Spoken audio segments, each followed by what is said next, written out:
हम हमेशा से यही कहते हैं कि क्वेश्चन कभी भी कंट्रोवर्शियल नहीं होते, आंसर्स क्वेश्चंस को कंट्रोवर्शियल बनाते हैं।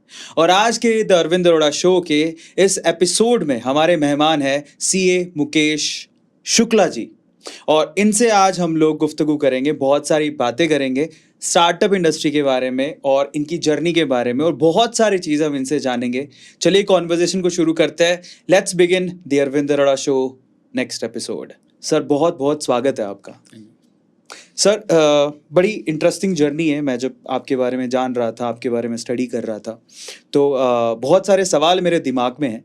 लेकिन उससे पहले जब हम शुरू करते हैं हमारे कॉन्सेप्ट को, तो हम हमारे जो गेस्ट होते हैं उनसे पूछते हैं कि वो किस टॉपिक के ऊपर बात करने में कंफर्टेबल है, किस टॉपिक के ऊपर बात करने में कंफर्टेबल नहीं है।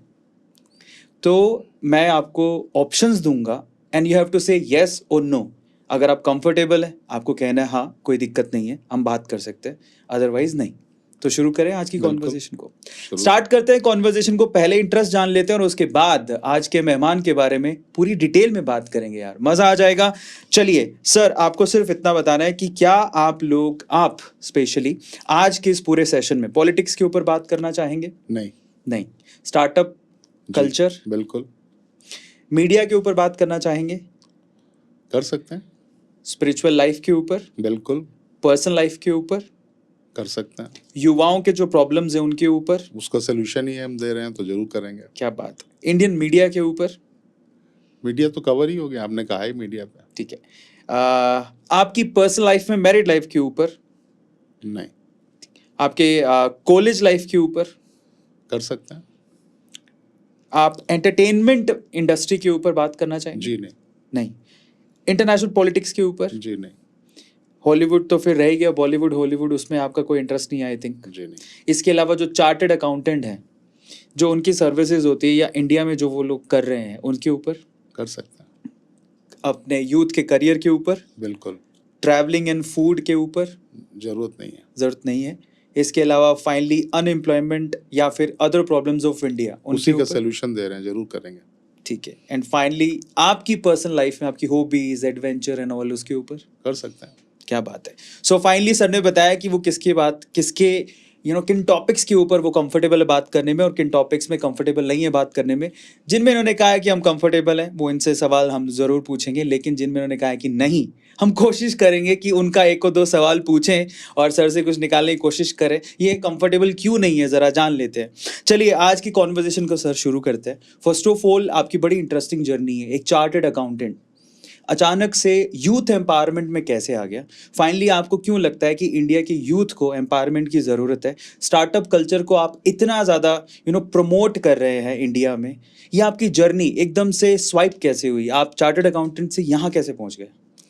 मेरा मानना है कि जो आपके पास है उसको आपको, समाज को, सोसाइटी को रिटर्न करना चाहिए। जो समाज ने दिया आज जहाँ है, तो वो कहीं ना कहीं जो है वो उसमें बहुत लोगों का रोल है। और जब आप किसी मुकाम पे पहुँच जाते हैं, वो कोई भी हो, आपकी नॉलेज बैंक हो, आपका एक जो है वो ओरा हो, या आपके पास एक इकोसिस्टम हो जो दूसरों को हेल्प कर सकता है, तो आपको जो है वो, हर किसी को ये मौका मिलता है या नहीं मिलता है, लेकिन मेरे को मिला है। अगर मैं चाहता हूँ कि अब जो मेरे पास नॉलेज है, जो मेरा इकोसिस्टम बना हुआ है, लोगों तक पहुँचे, लोग जो है वो उसे ज़्यादा से ज़्यादा एम्पावर हों, जो यूथ जो है वो, जिसका डायरेक्शन चेंज हो रहा है, उसको हम सही डायरेक्शन पे जो है वो चैनलाइज करें। जो कि स्टार्टअप इन्वायरमेंट बन रहा है, उसमें अपना भी सहयोग दें, और गांव से लेके ग्लोब तक हम अपने प्रोडक्ट को, अपने एंटरप्रेन्योर्स को, अपनी जो है वो, जिसको कहते हैं ना जगत गुरु, जो कभी हिंदुस्तान हुआ करता था, कभी ये भारत जो है वो 30% से ज़्यादा जीडीपी को जो है वो होल्ड करता था, आज हम 2-3% पे सिमट कर रह गए हैं। आज हम सिर्फ जो है वो एक कंज्यूमर की तरह जो है मार्केट बन गए दुनिया के लिए। तो ऐसा जो है वो हर जगह से कोई ना कोई निकलेगा, तो शायद मैं भी कुछ चेंज ला पाऊँ, कुछ चेंज की कोशिश तो कर ही रहा हूँ। सर, एक मेरे दिमाग में इनसे रिलेटेड बहुत सारे सवाल आते हैं। पहला सवाल ये कि हम एक, जैसे आपने कहा कि हम सर्विस क्लास है, हम सर्विस देना जानते हैं। ज़्यादातर जो हमारे पास प्रोजेक्ट भी आते हैं वो बाहर से आउटसोर्स होकर सर्विस के लिए आते हैं, कॉल सेंटर्स एंड ऑल। हम प्रोडक्शन हाउस कभी रहे ही नहीं। प्रोडक्शन हाउस स्पेसिफिकली चाइना है, या फिर उसके बाद अगर हम लोग पीछे ताइवान में चले जाएं या कोरिया में चले जाएं, अमेरिका में चले, उनकी बात होती है। इंडिया प्रोडक्शन हाउस नहीं है, हम सर्विस क्लास लोग हैं। उस मेंटेलिटी को बदल के आप चाहते हैं कि एक स्टार्टअप इंडस्ट्री खड़ी कर दी जाए ताकि सर्विस मेंटेलिटी ख़त्म हो जाए। ये आपको आसान लगता है काम इंडिया में? नहीं, कतई नहीं आसान है, लेकिन जब तक हम अपना माइंडसेट चेंज नहीं करेंगे, हमारे पूरा समाज जो है वो आप कहीं भी देख लीजिए, अपने आस-पास देख लीजिए, यूथ को देख लीजिए, अपने घर में देख लीजिए, हम सभी नौकरी की तरफ भाग रहे हैं। अगर हम सब नौकरी ही ढूँढ रहे हैं, तो नौकरियाँ आएँगी कहाँ से? अगर समाज में, देश में एंटरप्रेन्योर्स नहीं होंगे, अगर अपनी इंडस्ट्रीज़ नहीं होंगे, तो हम मार्केट ही तो बनेंगे ना। हम जो है वो मल्टीनेशनल के हाथ में सिर्फ जो है वो 135 करोड़ कस्टमर नज़र आते हैं। हिंदुस्तान जो है वैसा नहीं है। हर घर से जो है वो एक कारोबारी निकलना चाहिए, ये हमारा मिशन है और हमको लगता है कि हम इसमें ज़रूर सक्सेस होंगे। तो बेसिकली जो हमारी गवर्नमेंट है और मोदी जी का जो सपना है हर घर स्टार्टअप वाला, उसको आप एम्पावर करना चाहते हैं? हमारी टैगलाइन ही है, ये मिशन की टैगलाइन है कि करनी है भविष्य की तैयारी, तो हर घर से एक व्यक्ति हो कारोबारी। क्या बात है। वैसे कहा जाता है कि ये जो डेकेड है 2020 से 2030 तक का, वो इंडिया में स्टार्टअप कल्चर को और बूम करेगा, लेकिन यहाँ पर बहुत सारी प्रॉब्लम्स भी हैं। स्पेसिफिकली लूपहोल्स इतने हैं कि बहुत सारे जो नए स्टार्टअप्स हैं वो सिर्फ वैल्यूएशन का गेम खेल के वैल्यूएशन बढ़ा रहे हैं, लेकिन वो सारे के सारे स्टार्टअप, ऑलमोस्ट 90% स्टार्टअप घाटे में चल रहे हैं। लोगों से बाहर से फंड उठा के वो कंपनियां रन हो रही हैं, सेल्स का आता पता नहीं है। और सबसे बड़ी प्रॉब्लम जो है ना, स्टार्टअप खुल भी जाता है, ये मेरा पर्सनल एक्सपीरियंस है, स्टार्टअप खुल भी जाता है लेकिन हमारी कस्टमर सर्विस बड़ी ख़राब है। तो ये इतने सारे मुद्दे हैं, यहाँ पर आप कैसे मदद कर सकते हो? पहले तो मैं क्लियर करूं कि केवल हम स्टार्टअप को ही सर्विसेज नहीं दे रहे हैं। ओके। हम जो है वो पूरे इकोसिस्टम को सर्विसेज दे रहे हैं। हमारे जो है वो जो एंटरप्रेन्योर इंडिया टीवी है हमारा, उसमें आप देखेंगे तो हम मैन्युफैक्चरिंग पे ज़्यादा फोकस करते हैं। ओके। हर छोटी बड़ी इंडस्ट्रीज़ को हम दिखाते हैं। हमारे पास जो है वो 50,000 से करने वाले भी जो है वो बिजनेसेस हैं और 500 करोड़ करने वाले बिजनेसेस भी हैं, जिसमें हम एंड टू एंड सोल्यूशन देते हैं। इसके अलावा सर्विस सेक्टर पे भी हम काम करते हैं, हम फ्रेंचाइज पे भी काम करते हैं, हम सोशल एंटरप्राइजेज डेवलप करने पे जो है FPOs हैं या सेल्फ हेल्प ग्रुप्स हैं या कम्युनिटीज़ हैं, क्लस्टर्स हैं, इस पर भी हेल्प करते हैं और स्टार्टअप्स को भी हेल्प करते हैं। तो हम केवल स्टार्टअप्स पे फोकस नहीं है। केवल स्टार्टअप ही पूरी इकोनॉमी को चेंज नहीं कर सकते। जैसा आपने बताया कि बबल है, ये बिल्कुल सच है कि दिन पर दिन हम जो है वो जो भी इन्वेस्टर्स आ रहे हैं, अच्छा हुआ कि जो है वो जनवरी 2016 में जो है स्टार्टअप को लॉन्च किया गया, स्टार्टअप स्कीम को। उसके बाद लोग आए और लोग आने के बाद जो है वो जो हमको इन्वेस्टमेंट नहीं मिलता था, क्योंकि कोई फॉर्मल बैंकिंग सिस्टम से कोई इन्वेस्टमेंट का प्रोसीजर नहीं था, क्योंकि यहाँ पे एसेट होती नहीं है, वहाँ तो एसेट को लोन मिलता है। यहाँ पे इन्वेंट्री होती नहीं है, वहाँ इन्वेंट्री को लोन मिलता है। तो एक बहुत बड़ा जो है वो नेटवर्क क्रिएट हो गया, इकोसिस्टम क्रिएट हो गया। वो एंजल इन्वेस्टर्स आ गए, वो HNIs आ गए, वो वेंचर फंड्स आ गए, बहुत सारे लोग आ गए, ग्रांट्स, गवर्नमेंट ने भी काफ़ी सपोर्ट किया, 20 करोड़ तक के लोन्स दे रही है। तो एक सिस्टम अच्छा बन गया, लेकिन उसमें एक दौड़ शुरू हो गई कि बस सिर्फ वैल्यूएशन की दौड़, सिर्फ कस्टमर एक्विजिशन की दौड़, प्रॉफिट की तरफ कोई देख ही नहीं रहा। और वो इन्वेस्टर जो है वो एक इन्वेस्टर एक जगह से पैसा कमाता है, दूसरी जगह लगाता है। वही एक सेट ऑफ पीपल्स हैं जो सारे लोगों को ड्राइव कर रहे हैं। तो ये बबल कभी ना कभी तो फूटेगा ही, और जब ये फटेगा तो बहुत सारा, जैसा आप देख ही रहो कि पेटीएम के साथ क्या हुआ, ऐसे बहुत सारे पब्लिक इश्यूज में लोग जाते हैं कि हम पब्लिक इशू लाके और छोटे इन्वेस्टर्स को जो है वो ये रिस्क ट्रांसफर कर देंगे और वो बेवकूफ़ बनेंगे और हम निकल जाएंगे। ऐसा नहीं होगा। ये कहीं ना कहीं जो है वो मार्केट सेटल होगी और फिर ये दौर है। और बबल जो है वो जैसे रियल एस्टेट में कभी दौर था, लेकिन आज सेटल हो गया ना, सेटल हो गया। तो जब सेटल होगा तो फिर से ये जो है वो आगे बढ़ेगा और तब शायद ज़्यादा बेहतर ढंग से बढ़े। तो अभी थोड़ा सा ज़रूरत है कि जो है वो जो इन्वेस्टर हैं वो भी कॉशन रखें, जो स्टार्टअप्स हैं उनको भी ये सोचना चाहिए कि हमको क्या सिर्फ और सिर्फ अपनी वैल्यूएशन के लिए दौड़ना है, अपने को जो है वो पैसे लेके एग्जिट होना है कि सच में कंट्रीब्यूशन करना है, अपने इंटरप्राइज को जो है वो आगे बढ़ाना है। तो उनको थोड़ा सा रुकना चाहिए, समझना चाहिए। इन्वेस्टमेंट लेते टाइम लोग कहते हैं इन्वेस्टमेंट मिलना जो है बहुत कठिन है। मैं ये कहता हूँ कि इन्वेस्टमेंट जो मिल जाए उसको जो है वो उस पर साथ जो वो लाइबिलिटी, रिस्पॉन्सिबिलिटी आपका जो जिसका फ्रीडम है उसको जो छीनता है ना, वो जो है वो सबसे बड़ा दर्द होना चाहिए आपको। आप बहुत जो है वो कॉशन से इन्वेस्टमेंट लें और इस इन्वेस्टमेंट के लिए जस्टिफाइड करें, थोड़ा ड्यूरेशन दें। हर जो है वो स्टार्टअप 3 साल में जो है वो यूनिकॉर्न बनना चाहता है, ऐसा नहीं है। एक बिजनेस को खड़ा करने में, उसको बढ़ाने में, उसको एक्सपेंड करने में, स्केलेबल करने में एक टाइम की भी एक जो है वो ज़रूरत है।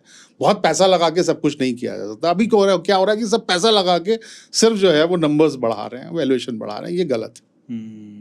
बात आपने बहुत पते की कही, लेकिन यहाँ पर दो कंट्रोवर्शियल क्वेश्चंस हैं और कॉन्ट्रेरी क्वेश्चन भी कहूँगा। सबसे पहले तो आते हैं, अगर कोई युवा, वैसे आजकल देखा है कल्चर और माइंडसेट दोनों चेंज हो रहा है। अगर आप आईआईटीज़ में जाएं तो थर्ड ईयर का स्टूडेंट, फोर्थ ईयर का स्टूडेंट अब ये सोचने लगा है कि मैं जॉब पकड़ूं, उससे बढ़िया मैं कोई स्टार्टअप आइडिया पे काम करूं, and that is really good, बहुत अच्छी बात है।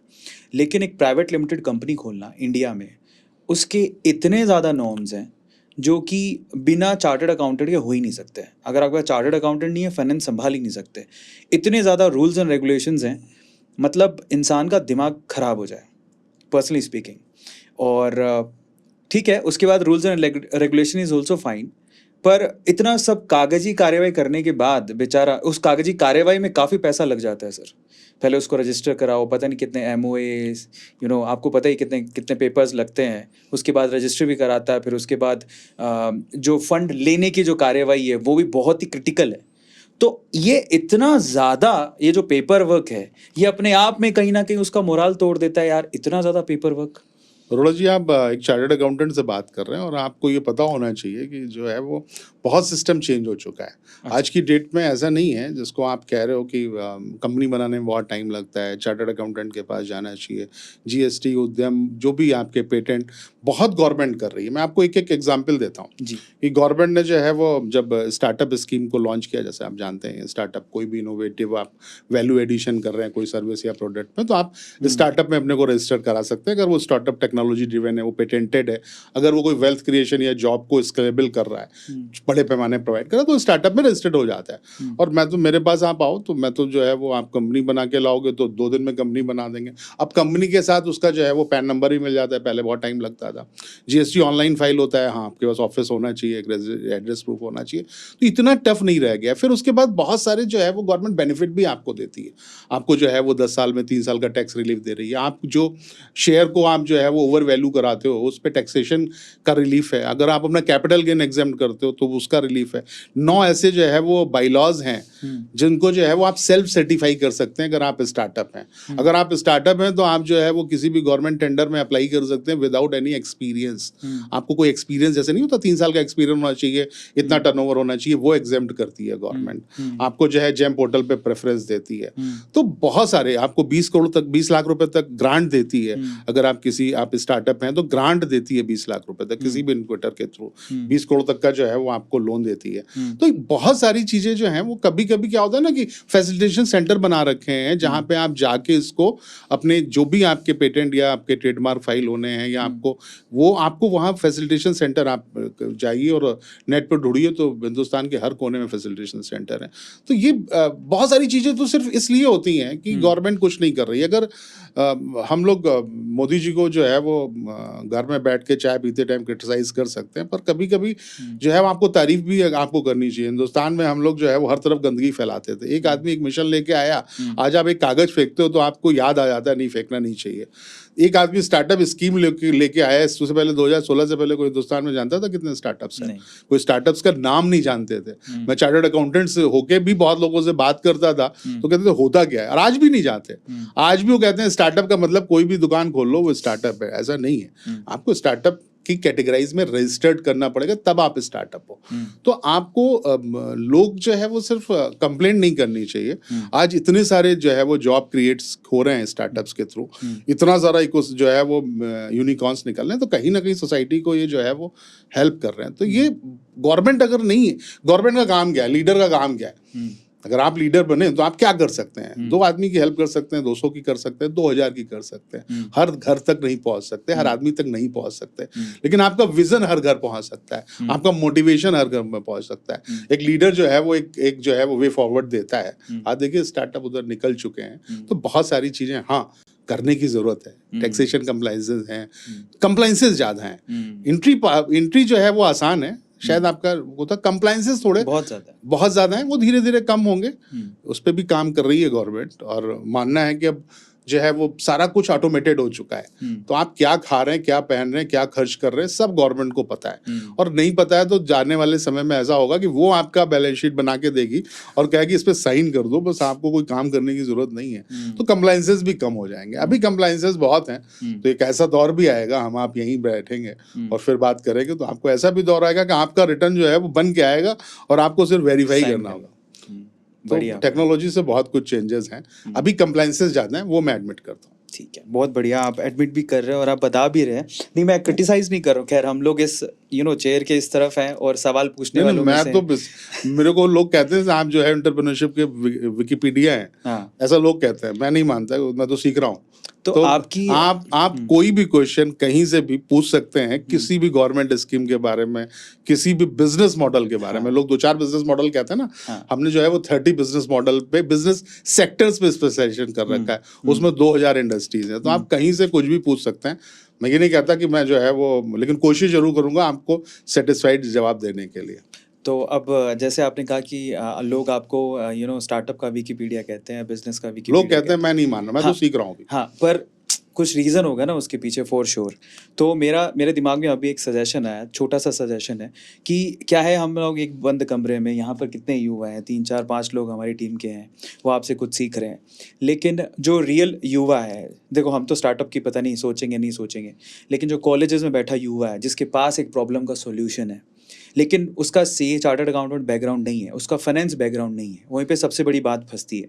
तो आपको नहीं लगता कि जितने इंजीनियरिंग कॉलेज के जो बच्चे हैं या फिर दूसरे स्ट्रीम के जो फाइनेंस रिलेटेड स्ट्रीम में नहीं आते हैं, उनको ये जो स्टार्टअप के जितने भी नॉर्म्स हैं या फिर जितने भी कागजी कार्यवाही वी कैन से, जिनसे उनको गुजरना पड़ता है, एक बार कोई एक सब्जेक्ट के थ्रू या फिर स्टार्टअप में किस तरह से वो ग्रांट ले सकते हैं, किस तरह से गवर्नमेंट की स्कीम्स का फ़ायदा उठा सकते हैं, उनको वो नॉलेज कॉलेज में दे देनी चाहिए। हाँ, कॉलेज में एंटरप्रेन्योरशिप को जो है वो एज ए सब्जेक्ट पढ़ाया जाना चाहिए, एज ए कैरियर जो है वो उनको काउंसिल किया जाना चाहिए। हाँ।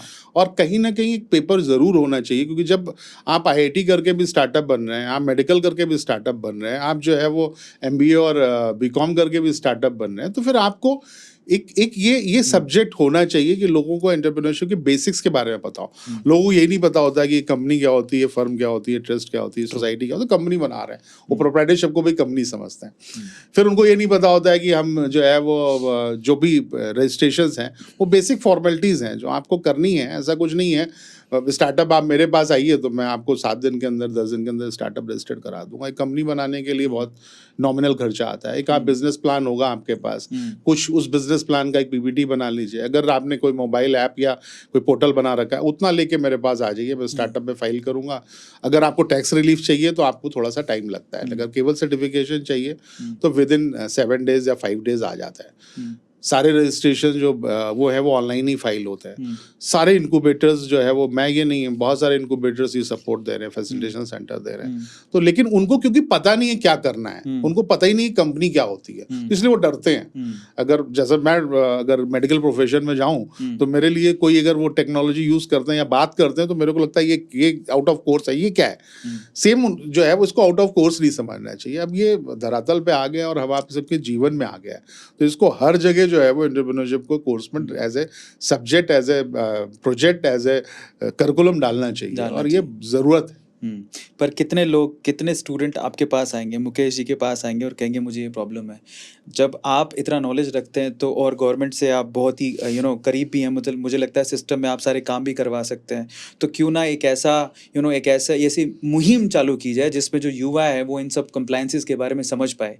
बेचारे को सिर्फ प्रॉब्लम और सोल्यूशन पता है, उसको आगे की जो प्रॉब्लम्स आती हैं जो कि सिस्टम के अंदर, इस तंत्र के अंदर है, वो नहीं पता है। अगर वो पता लग जाए और उनके फ़ायदे पता लग जाएँ तो शायद वो ज़्यादा उसको बेनिफिट होगा। तो ऐसा कोई सिस्टम डेवलप हो पाए तो मज़ा आ जाए। नहीं, हमने यही सिस्टम डेवलप किया है कि अगर आप कुछ भी करना चाहते हैं, अगर आप मैन्युफैक्चरिंग करना चाहते हैं तो हम पूरा बिजनेस आइडियाज आपको वीडियोस बना के देते हैं। वीडियोस नहीं, आपको एक्सपर्ट्स की जो है वो टॉक्स देते हैं, जितने आपके रिलेवेबल क्वेश्चन होंगे वो सारे आएंगे। अगर आप स्टार्टअप करना चाहते हैं तो हम स्टार्टअप को कैसे फाइल करते हैं, इसका भी जो है स्टार्टअप स्कीम क्या है ये भी बताएंगे, फंडिंग है वो भी बताएंगे, इकोसिस्टम है वो भी बताएंगे, कितने तरीके से फंड रेज कर सकते हैं ये भी बताएंगे, बिजनेस प्लान कैसे बनाते हैं वो भी बताएंगे। लेकिन इसके अलावा अगर जिसको जो उसको अप्लाई करना है उसके ट्यूटोरियल्स भी हैं। iid.org.in या एंटरप्रेन्योर इंडिया टीवी जो हमारा मोबाइल ऐप है, आप डाउनलोड करिए, सब कुछ फ्रीली अवेलेबल है। आप वीडियो देख के 5 मिनट के वीडियो देख के या ट्यूटोरियल देख के आप खुद अप्लाई करना सीख जाएंगे। वो जीएसटी भी कर सकते हैं, स्टार्टअप भी कर सकते हैं, उद्यम भी कर सकते हैं, पेटेंट भी कर सकते हैं, पर थोड़ा टाइम तो जरा रील से बाहर आना पड़ेगा ना, सोशल मीडिया से बाहर आना पड़ेगा। 2 घंटे में ये सारा सिखा दूंगा, इसकी मैं गारंटी देता हूँ, सिर्फ आप मोबाइल ऐप डाउनलोड कर लें। लेकिन अगर दिन भर जो है वो आप रील चलाएंगे और गवर्नमेंट को कोसेंगे तो मैं नहीं तैयार इसके। फाइनली जैसे आपने कहा कि पहले वाला दौर नहीं है, काफ़ी चीज़ें आसान हो गई हैं और उसकी पूरी नॉलेज आपके पास है, पूरा एक सिस्टम भी आप बना रहे हैं। इनफैक्ट अभी हम थोड़ी देर पहले जब बात कर रहे थे तो आपने कहा था कि हम ऐसी स्टार्टअप के पूरा चैनल बना रहे हैं जिसमें हम सारी नॉलेज देंगे।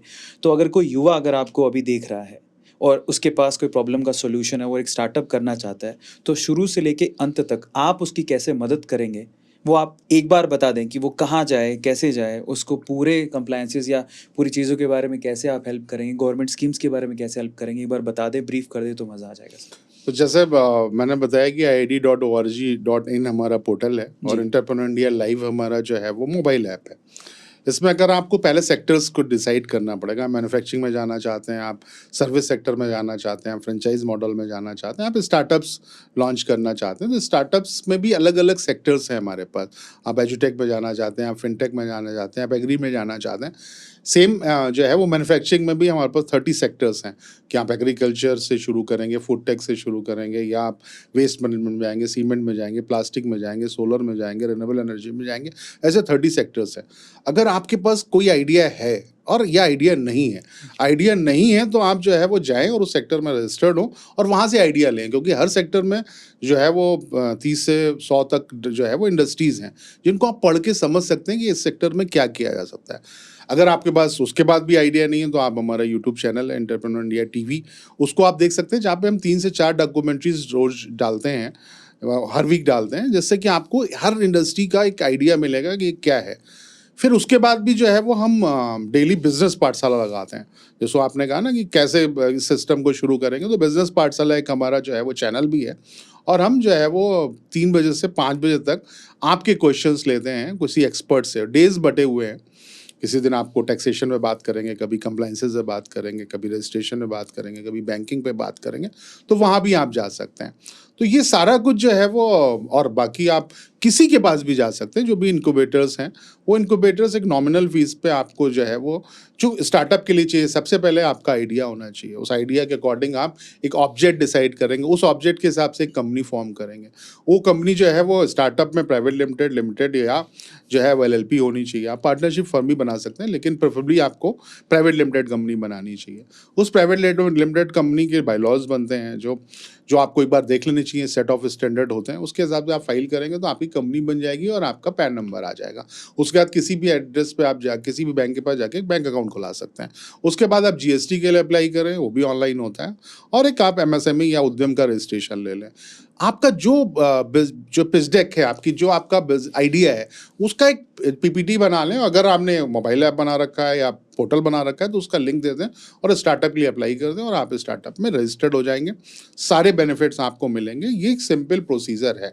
उस प्रोसीजर में बाकी तो फंडिंग के लिए जब आप शुरू करेंगे तो आपको बूट स्टेपिंग करेंगे कि आपको एंजल इन्वेस्टर चाहिए, कि आपको ग्रांट चाहिए, कि आपको जो है वो लोन चाहिए, कि आपको वेंचर कैपिटलिस्ट चाहिए, आपको NBFC चाहिए, आपको उनके पास जाना चाहिए। लेकिन कम से कम मिनिमम वाइबल प्रोडक्ट आपको अपने पैसे से बनाना चाहिए, ये मेरा मानना है। उसके बाद आप जब जाओगे तो आप जो है वो बहुत कम लूज़ करोगे और एक बहुत बड़ा जो है वो पैसा आप पाओगे। पहले से ही अगर किसी के पास चले जाओगे तो 20% 25% आपका स्टेक ले लेगा और आप वहीं से जो है वो फिर आगे आपको फंड रेजिंग में प्रॉब्लम होगी।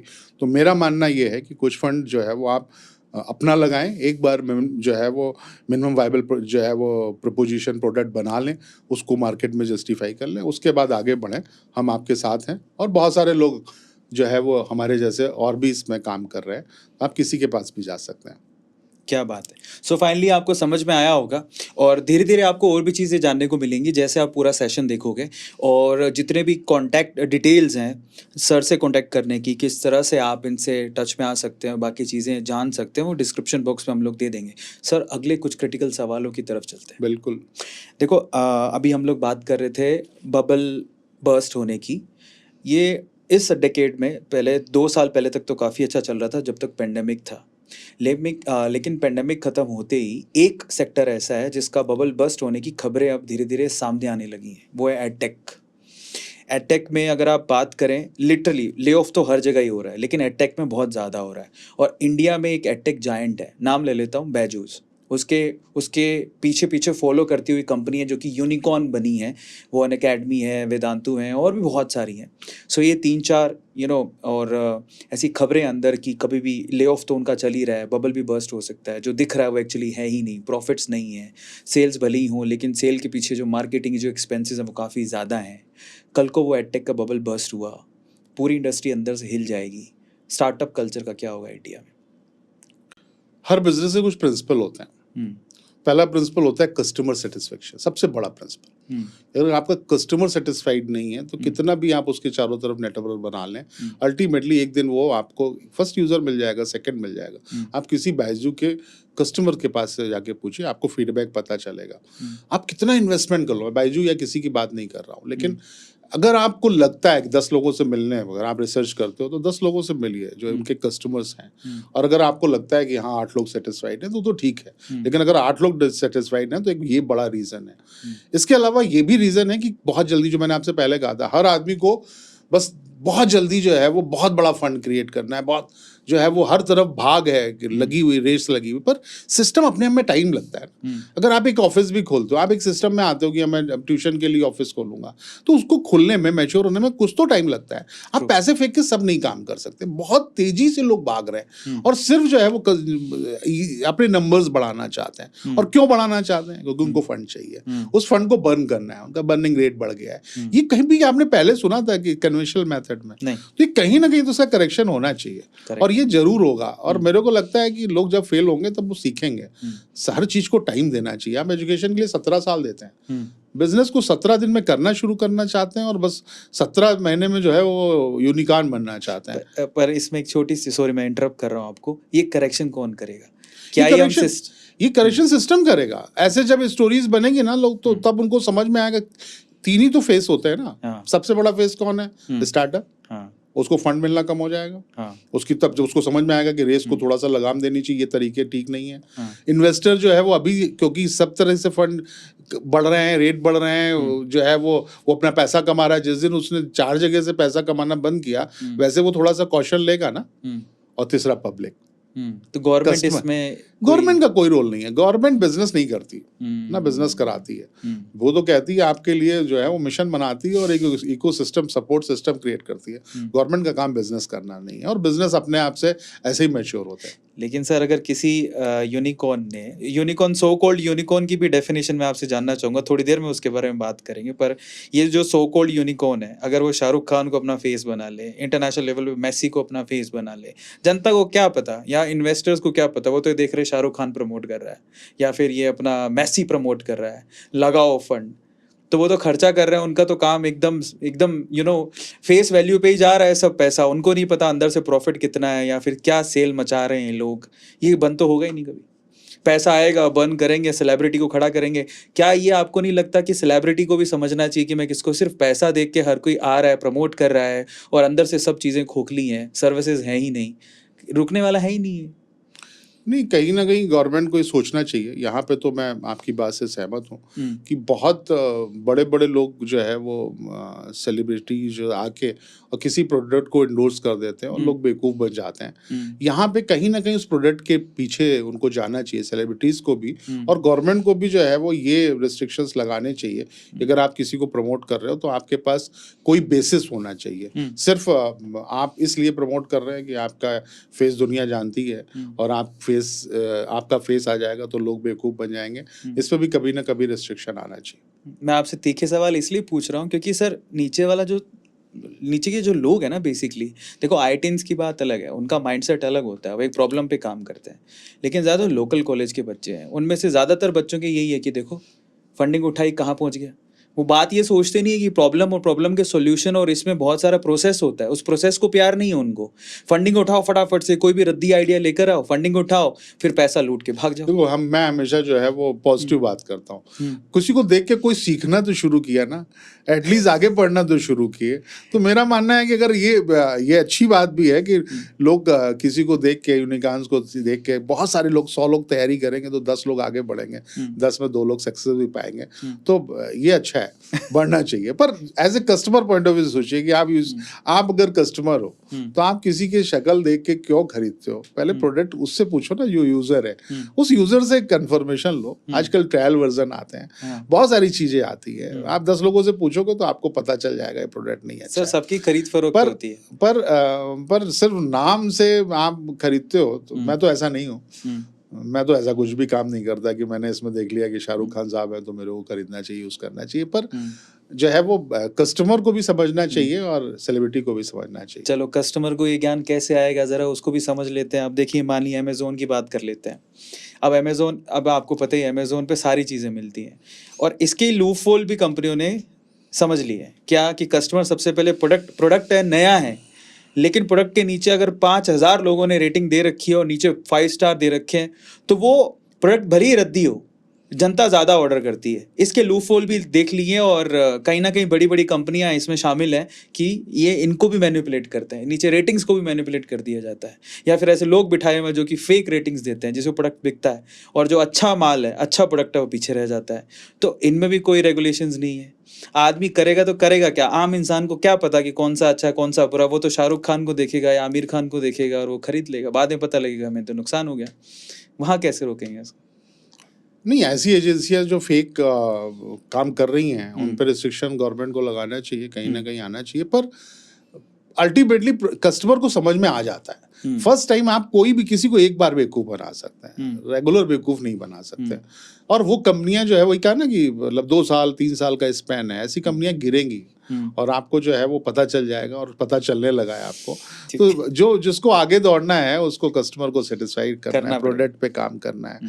प्रोडक्ट बेस्ट प्रोडक्ट देंगे तो थोड़ा टाइम लगेगा, पर आप जो है वो लंबी रेस के घोड़े कहलाएंगे। नहीं तो ऐसे बहुत सारी कंपनियां आई हैं, पहले भी आई हैं, आगे भी आएंगी और चली जाएंगी। कितनी रेटिंग आप झूठ लिखा लेंगे, अल्टीमेटली कस्टमर को पता ही चल जाता है जब वो प्रोडक्ट यूज करता है। ठीक है, अब थोड़ा सा आपसे यूनिकॉर्न की डेफिनेशन अभी जानना चाहते हैं और आप इसमें क्या करेक्शन चाहते हैं वो भी जानना चाहता हूँ। क्योंकि हो क्या रहा है, यूनिकॉर्न मतलब 7000 करोड़ की कंपनी, पीछे पता नहीं क्या हो रहा है। ठीक है, मतलब लॉस ही दिखाते हैं, प्रॉफिट तो दिखाते ही नहीं। अल्टीमेटली जब वो आईपीओ का सोचते हैं, जैसे पेटीएम की हालत हुई, वो इस वजह से ही हुई कि डेटा तो सारा पीछे बहुत ही मैनिपुलेटेड था।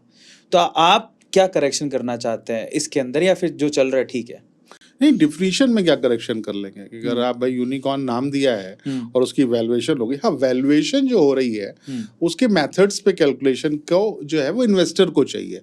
इन्वेस्टर जब कर रहा है तो ऐसे जब एग्जांपल्स आ जाएंगे तो वैल्यूएशन का एक तरीका होता है कि जब आप एक्स लगाते हैं तो कोई भी एक्स मल्टीपल तभी लगाते हैं जो उस इंडस्ट्री का नॉर्म होता है। जब इंडस्ट्री के नॉर्म्स धीरे धीरे बदलेंगे तो ये जो है वो कैलकुलेशन भी बदलेगा और लोग कंजर्वेटिव होंगे। तो हमने कहा ना, जो है वो सेटल होगा ये भी सेटल हो जाएगा। तो वैल्यूएशंस धीरे धीरे कम होंगी क्योंकि लोग जो है वो जो अभी 10x और 20x लगा रहे हैं वो क्या है, वो कोई इंडस्ट्री का नॉर्म्स ही तो है ना। वो कहते हैं ना कि मैं इससे बेहतर हूँ या इनके बराबर हूँ, तो इनसे बेहतर हूँ तो उससे ज़्यादा लगाते हैं, बराबर हैं तो वो लगाते हैं, कंजर्वेटिव हैं तो उससे नीचे लगाते हैं। लेकिन जब वो जिनकी नॉर्म्स लगा रहे हैं वही मार्केट में नहीं रहेंगे तो वैल्यूएशन ऑटोमेटिकली कम होगा। पर यूनिकॉर्न तो वही रहेगा ना, उसको वैल्यूएशन कम होगा तो उसको यूनिकॉर्न बनने में टाइम लगेगा, लेकिन उसकी डेफिनेशन कैसे बदल सकते? चलिए, थोड़ा आपके प्रोफेशन से रिलेटेड एक सवाल है मेरे दिमाग में। सबसे पहले हम ये जानना चाहते हैं कि अगर किसी ने प्राइवेट लिमिटेड कंपनी खोल ली तो उसको किस किस तरह के टैक्स का सामना करना पड़ता है?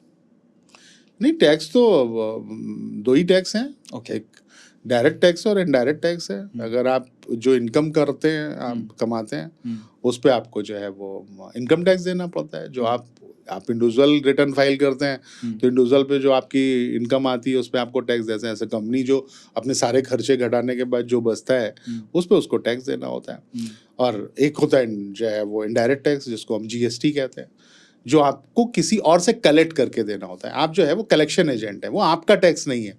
आपने 100 रुपये लगाए हैं और आपने जो है वो 118 रुपये किसी से लिए हैं, आपका प्रोडक्ट तो बेसिक प्राइस 100 ही था ना, हाँ जी। तो आपने 118 रुपए लिए, तो आपने गवर्नमेंट के लिए 18 रुपए का टैक्स कलेक्ट किया है, ठीक है, और आपने जो प्रोडक्ट पे टैक्स पे किया था उसका इनपुट मिल जाता है।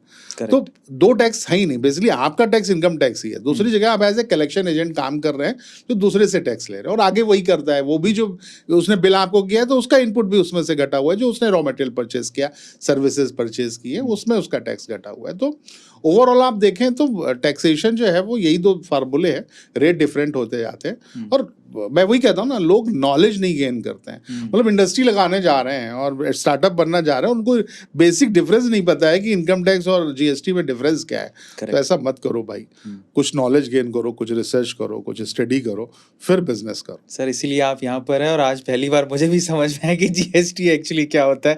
अगले सवाल पर चलते हैं, बड़ा इंटरेस्टिंग है, नॉलेज भी तो मिल रहा है ना सर, कितनी अच्छी बात है। मैं खुद आज पहली बार महसूस कर रहा हूँ, हाँ मैं खुद इस बात को महसूस कर रहा हूँ कि एक्चुअली जीएसटी में हम कलेक्टर हैं, हमें थोड़ी लगता है वो टैक्स।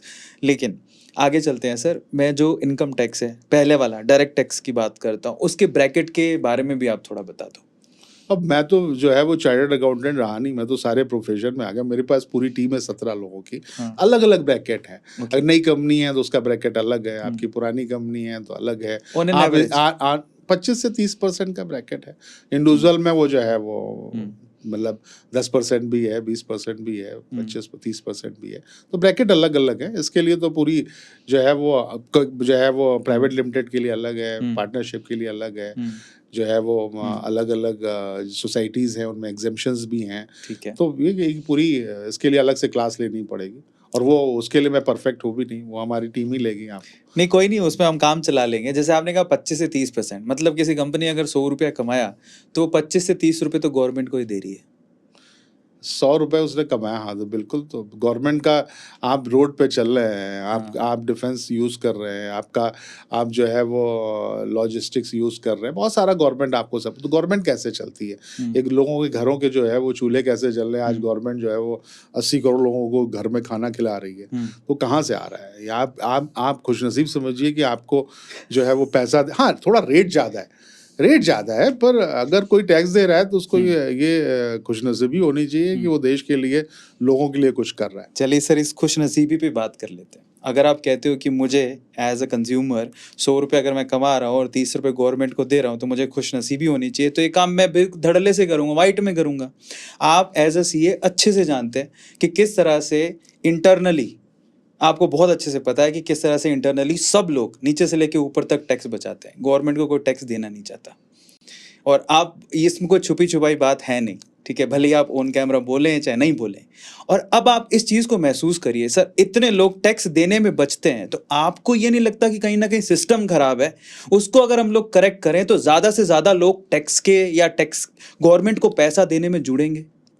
ये सवाल है सर, बहुत गहरा सवाल है। इंटरनली चाहे आप कुछ भी बोले, कितने भी गहरे सवाल करिए, लेकिन मेरे पास हर चीज़ का जवाब है। जी बताइए। जो भी सिस्टम है, आप देखिए ना कितना चेंज हो गया है। जी, हम ये नहीं कह रहे कि 2 नंबर की इकोनॉमी खत्म हो गई, वो अपनी जगह चल रही है, पैरेलल चल रही, कम चल रही, ज़्यादा चल रही, लेकिन 1 नंबर की इकोनॉमी स्ट्रांग हो रही है। कैसे हो रही है? पहले क्या होता था कि आप जो है वो जो ट्रांजेक्शन होता था आपका, वो ज़्यादातर कैश में होता था। आज देखिए ना, डिजिटल पेमेंट में हम दुनिया में नंबर 1 है। एक छोटा सा जो ठेले वाला भी, वो भी डिजिटल पेमेंट करता है, वो हर पेमेंट रिकॉर्ड हो रहा है, हर पेमेंट 1 नंबर में हो रहा है। जीएसटी आ जाने के बाद कोई भी ऐसा, आपको कहीं भी जाइए, आप माइक खरीदने भी जाए ना, तो पहले लोग कहते थे आप क्या बिल लेंगे, अब कोई पूछता ही नहीं है, हर आदमी बिल देता है, क्योंकि उसको आगे से इनपुट मिल रहा है और उसको पता है कि ये काम नहीं हो सकता। तो धीरे धीरे जो है वो, अब जैसे मैंने आपको बताया कि हम फिर 2-3 साल बाद बैठे होंगे, आपका रिटर्न जो है वो गवर्नमेंट बना के देगी, और ये आप मान लीजिए ये ऐसा आएगा। तो क्योंकि टेक्नोलॉजी ने बहुत चेंजेस ला दिए हैं, आज हर ट्रांजैक्शन रिकॉर्ड हो रहा है, तो 1 नंबर की इकोनॉमी बढ़ रही है। लेकिन शायद गवर्नमेंट के एक्सपेंडिचर्स भी वैसे ही बढ़ रहे हैं। अब देखिए ना कि कितना सारा जो है वो फ्रीबीज जिसको कहते हैं ना, कि सबको घर बैठे ही सब कुछ खिलाना चाहती है, तो इसको थोड़ा सा रोकना चाहिए, और गवर्नमेंट को जो है वो टैक्स के स्लैब्स को कम करना चाहिए। ये दुनिया के सबसे ज्यादा टैक्स देना खराब नहीं है, टैक्स इकोनॉमी को 1 नंबर में आना खराब नहीं है, पर टैक्स इतना परसेंटेज में होना कि 28-28% आप जीएसटी दे रहे हो, 30% इनकम टैक्स टैक्स दे रहे हो और उसके बाद भी इतनी कंप्लायंसेस कर रहे हो, और जो कंप्लायंसेस कर रहा है तो वहाँ पे कहीं ना कहीं कंप्लायंसेस को कम करना चाहिए, टैक्स रेट को कम करना चाहिए। मेरा ये मानना है कि जब टैक्स पेयर्स बढ़ते जाएंगे, इतना सारा जो है वो डिजिटल इकोनॉमी चेंज होती जा रही है, तो ये रेट गवर्नमेंट का भी समझ में आएगा कि कम करेगी। कोई गवर्नमेंट ऐसी जरूर आएगी। नहीं, गवर्नमेंट तो सर देखिए, आप देख, गवर्नमेंट आने जाने से कुछ नहीं होता। जो सीट पे बैठा है उसको अगर ढंग से सजेशन मिले तो शायद ये काम ठीक हो जाए। बजट आने वाला है, सजेशन जो है वो मेरी तरफ से मान लीजिए कि टैक्स रेट कम करेंगे तो पे करने वाले ज्यादा होंगे, ये मानना है, और हम ज्यादा खुले दिल से पे कर पाएंगे। तो जीएसटी के रेट भी कम होने चाहिए और टैक्सेशन के रेट तो जरूर कम होने चाहिए। बजाय एक्चुअली मुझे ऐसा क्या लगता है कि अभी जितना टैक्स देने वाले इंडिया में, जो फेयर टैक्स देने वाले हैं वो 3-4% ही हैं एक्चुअली। बाकी 95% लोग फेयर टैक्स नहीं देते, और उनमें से तो मुझे लगता है कि 80% लोग ऐसे हैं जो अपनी खुद की ITR ही नहीं भरते। तो वो तो दूर की बात है कि उनको टैक्स जमा कुछ करवा दें। तो एक्चुअली मेरा पर्सनल परसेप्शन ये है कि गवर्नमेंट का सेंटर पॉइंट ये होना चाहिए, जब वो कोई भी फाइनेंस से रिलेटेड कोई भी डॉक्यूमेंट अगर पेश कर रही है तो ज़्यादा से ज़्यादा लोग टैक्स दें, जिससे टैक्स की बर्डन कम हो। वो प्लान होना चाहिए, बजाय कर्व करने की आओ सब पे निगरानी रखते हैं कि कौन कितना कमा रहा है। जितने लोग टैक्स नहीं दे रहे हैं उनको ये समझ लेना चाहिए गवर्नमेंट सब कुछ देख रही है। आप जो परचेजिंग कर रहे हैं, जहां पे भी इन्वेस्टमेंट कर रहे हैं, जो भी FDR बनवा रहे हैं, जो भी हर कुछ जो है वो आपके अब आधार से लिंक हो रहा है, आपके पैन से लिंक हो रहा है। आपका बैंक अकाउंट खुल ही नहीं सकता बगैर उसके, कोई ट्रांजैक्शन हो ही नहीं सकता जो भी ट्रांजैक्शन आप कर रहे हो, क्योंकि वो रिकॉर्डेड जा रहा है। तो कभी ना कभी आप ये सोच के बच जाएंगे कि हमको गवर्नमेंट देख नहीं रही, हम रिटर्न फाइल नहीं कर रहे हैं, तो आपको रिटर्न फाइल करना चाहिए और जल्दी फाइल करना चाहिए, क्योंकि अल्टीमेटली जो है वो इसकी भनक गवर्नमेंट को है। कुछ दिन के बाद ये पूरी इंफॉर्मेशन उनके पास हो। पर क्या है सर, एक चार्टर्ड अकाउंटेंट बोल रहा है, आप जरा मेरी तरफ आके देखिए, एक आम इंसान की तरह सोचिए। जब आप ये भाषा बोल रहे हैं, कंसल्टेंसी ले रहे हो आप। हाँ, मेरा मजा इसी में आता है। जो है वो आपको अलग से बिल दे दूंगा मैं निकलते ही, क्योंकि कंसल्टेंसी मतलब यहाँ तो हम एंटरप्रेन्योर्स के लिए आए, यहाँ टैक्स कंसल्टेशन के लिए नहीं आए, और टैक्स कंसल्टेशन नहीं, टैक्स पे बात करने भी नहीं है। और गवर्नमेंट भी, मेरा पहला था कि पॉलिटिक्स से बात नहीं करेंगे, तो इसलिए उसको आप हटाएं, क्योंकि हमारे आप यूथ के लिए बात करें, एंटरप्रेन्योर के लिए बात करें। सर, यूथ की प्रॉब्लम है, मैं आपको समझाता हूँ कैसे। आखिरी सवाल है, आप समझ जाएंगे क्यों बोल रहा हूँ। आप एज ए चार्टर्ड अकाउंटेंट अपने आप को फील मत करिए सर, मैं हुई नहीं। अब मैं आपको बताता हूँ, जब आप ये भाषा बोल रहे थे कि जब आपका पेन है, आधार है, गवर्नमेंट आपको देख रही है, तो मैं और डर रहा हूँ सर। समझिए, मैं आपको गिनवा दूंगा। बताओ भैया, जब ये सर बात बोल रहे थे कि आप पे नजर है पूरी, आपके अंदर डर था कि खुशी थी इस बात की? आपके अंदर सर ये डर ही तो गायब करना है। ये आपको बताऊं, ये जो वो तो बच्चा है अभी 18-19 साल का ही है, उसने पेन बनाया, वो और डर गया, तो अब नजर है अब क्या? सर इस डर को ही तो गायब करना है सर। उसकी कुछ डर है सर, क्या क्या करेगा? नहीं डर है ना, कोई इनकम टैक्स कुछ भी आपको कभी भी जो है वो कोई हैरेस नहीं करते। आपको अपनी जो भी इनकम है उसको प्रॉपरली अकाउंटेड करना चाहिए, और अकाउंटेड जो इनकम है उस पे टैक्स देना चाहिए। तो आप क्या खर्च कर रहे हैं, आप कहीं से पैसा आ ही रहा है ना, उस पैसे को आपको दिखाना चाहिए। और बस टैक्सेशन रेट ज्यादा है, जो आपकी और हमारी दोनों की राय है कि इस रेट को अगर कम कर देंगे तो लोग खुशी से 10% 12% होगा तो लोग खुशी से देंगे, और जो भी इनकम है उसको दिखाएंगे। तो हमारा जो है वो कंक्लूजन ये है कि टैक्स को ना डरना नहीं चाहिए, हमको डरना नहीं चाहिए, और गवर्नमेंट को इतना टैक्स नहीं लेना है। हाँ, मतलब बेसिकली गवर्नमेंट को भी डराना नहीं चाहिए। ये जो स्टेटमेंट है, गवर्नमेंट सब देख रही है। वो मैं आपको इसलिए कह रहा हूँ क्योंकि आप जो है वो आप पढ़े लिखे लोग हैं, और हमको ये बेवकूफ़ी नहीं समझनी चाहिए कि हमने एक प्रॉपर्टी खरीदी है तो हमको गवर्नमेंट को नहीं पता है, हमने जो है वो फॉरेन में पैसा भेजा है तो गवर्नमेंट को नहीं पता है, हमने कोई FDR बनाई है अकाउंट में तो नहीं गवर्नमेंट को पता है, क्योंकि वो जहाँ पे भी पैन और अब आधार से लिंक होता जा रहा है तो वो आपकी इंफॉर्मेशन उनके पास ऑटोमेटिक आ रही है। अभी शायद वो जो है वो थोड़ा सा टाइम है जो इसमें हम कह रहे हैं ना कि वो रिटर्न खुद बनाएंगे। ये डरने की बात नहीं है, ये कंप्लायंसेस कम करने की बात है। जब जैसे आप कोई सैलरी आप लेते हैं, कहीं से ड्रॉ करते हैं, तो आपको फॉर्म 16 मिल जाता है और टैक्स कैलकुलेट करके मिल जाता है। तो वो आपको वैसे ही आप बिजनेस भी कर रहे हो, कुछ भी ट्रांजेक्शन्स कर रहे हो आप, तो वो आपके पास रिकॉर्डेड रहेगा। बस उसमें है कि टैक्स रेट ज़्यादा है, उसको कम करें। अगर हम आपको 10%, 12%, 15% टैक्स देना पड़े, हम 100 रुपये कमाएं तो 10 रुपये 12 रुपये देने में कोई फर्क नहीं पड़ता, और लोग खुशी से देंगे। टैक्स स्लैब, टैक्स रेट ज़्यादा है। फाइनली एक स्टेटमेंट बोलता हूँ एक्चुअली। जब मैं भी कंपनी में जॉब करता था, जब फॉर्म 16 आता था, वो ऐसा लगता था, लिटरली इनिशियली ऐसा लगता था कोई एफआईआर है। इतना डर है लोगों में। पर ठीक है, पर अच्छी बात है। देखिए, मैं आपको एक और चीज़ बताता हूँ कि एक वक्त ऐसा था सर, जब मैंने अपनी लाइफ का सबसे ज़्यादा टैक्स भरा। वो कितना था वो तो मैं ऑन कैमरा कैसे बताऊं, बट मुझे बहुत फक्र महसूस हो रहा था। और मैंने अपने सीए को कहा था कि ज़िंदगी में पहली बार मैं इतना टैक्स भरा, मुझे कहीं अजम्पशन वो नहीं चाहिए, आप भरो। और मुझे फ़क्र महसूस इसलिए था क्योंकि मैंने ज़िंदगी में सर 2 ही बार मैंने वोट दिया है, और वो भी अभी इस जब मोदी जी के टाइम पे दिया। मुझे लगता है कि देश बन रहा है और बहुत ज़रूरी है, क्योंकि इतना सारा इंफ्रास्ट्रक्चर जो आप देख रहे हो फ्री में तो बनेगा नहीं। तो मैं इसको फेवर करता हूँ, गलत नहीं है।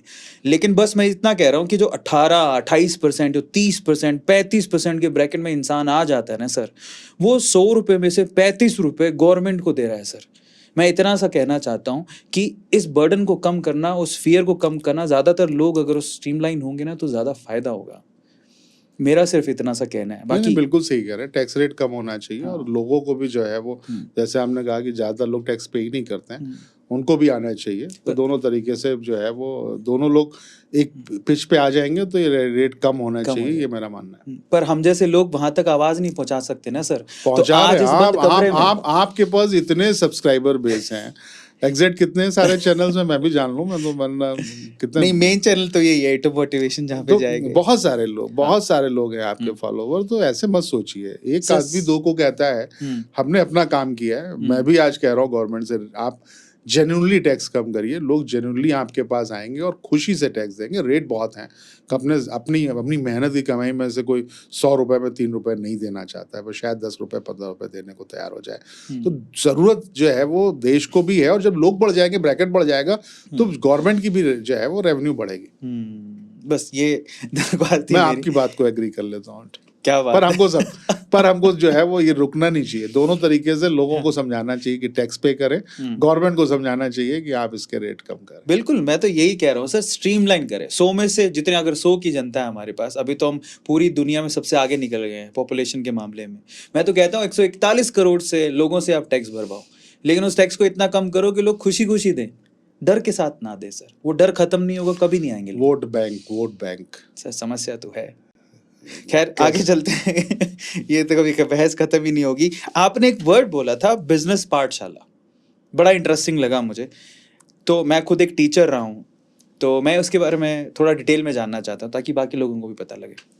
तो सर, आपके जो बिजनेस पाठशाला वाला आइडिया था वो बड़ा इंटरेस्टिंग था, तो उसके बारे में थोड़ा जानना चाहता हूँ। कोई भी फॉर्मल एजुकेशन नहीं है एंटरप्रेन्योरशिप की, जैसे मैंने कहा ना कि हर जगह होनी चाहिए। सच। अगर इंजीनियरिंग करके भी एंटरप्रेन्योरशिप करनी है तो फिर वहाँ पे भी एंटरप्रेन्योरशिप पढ़ाई जानी चाहिए।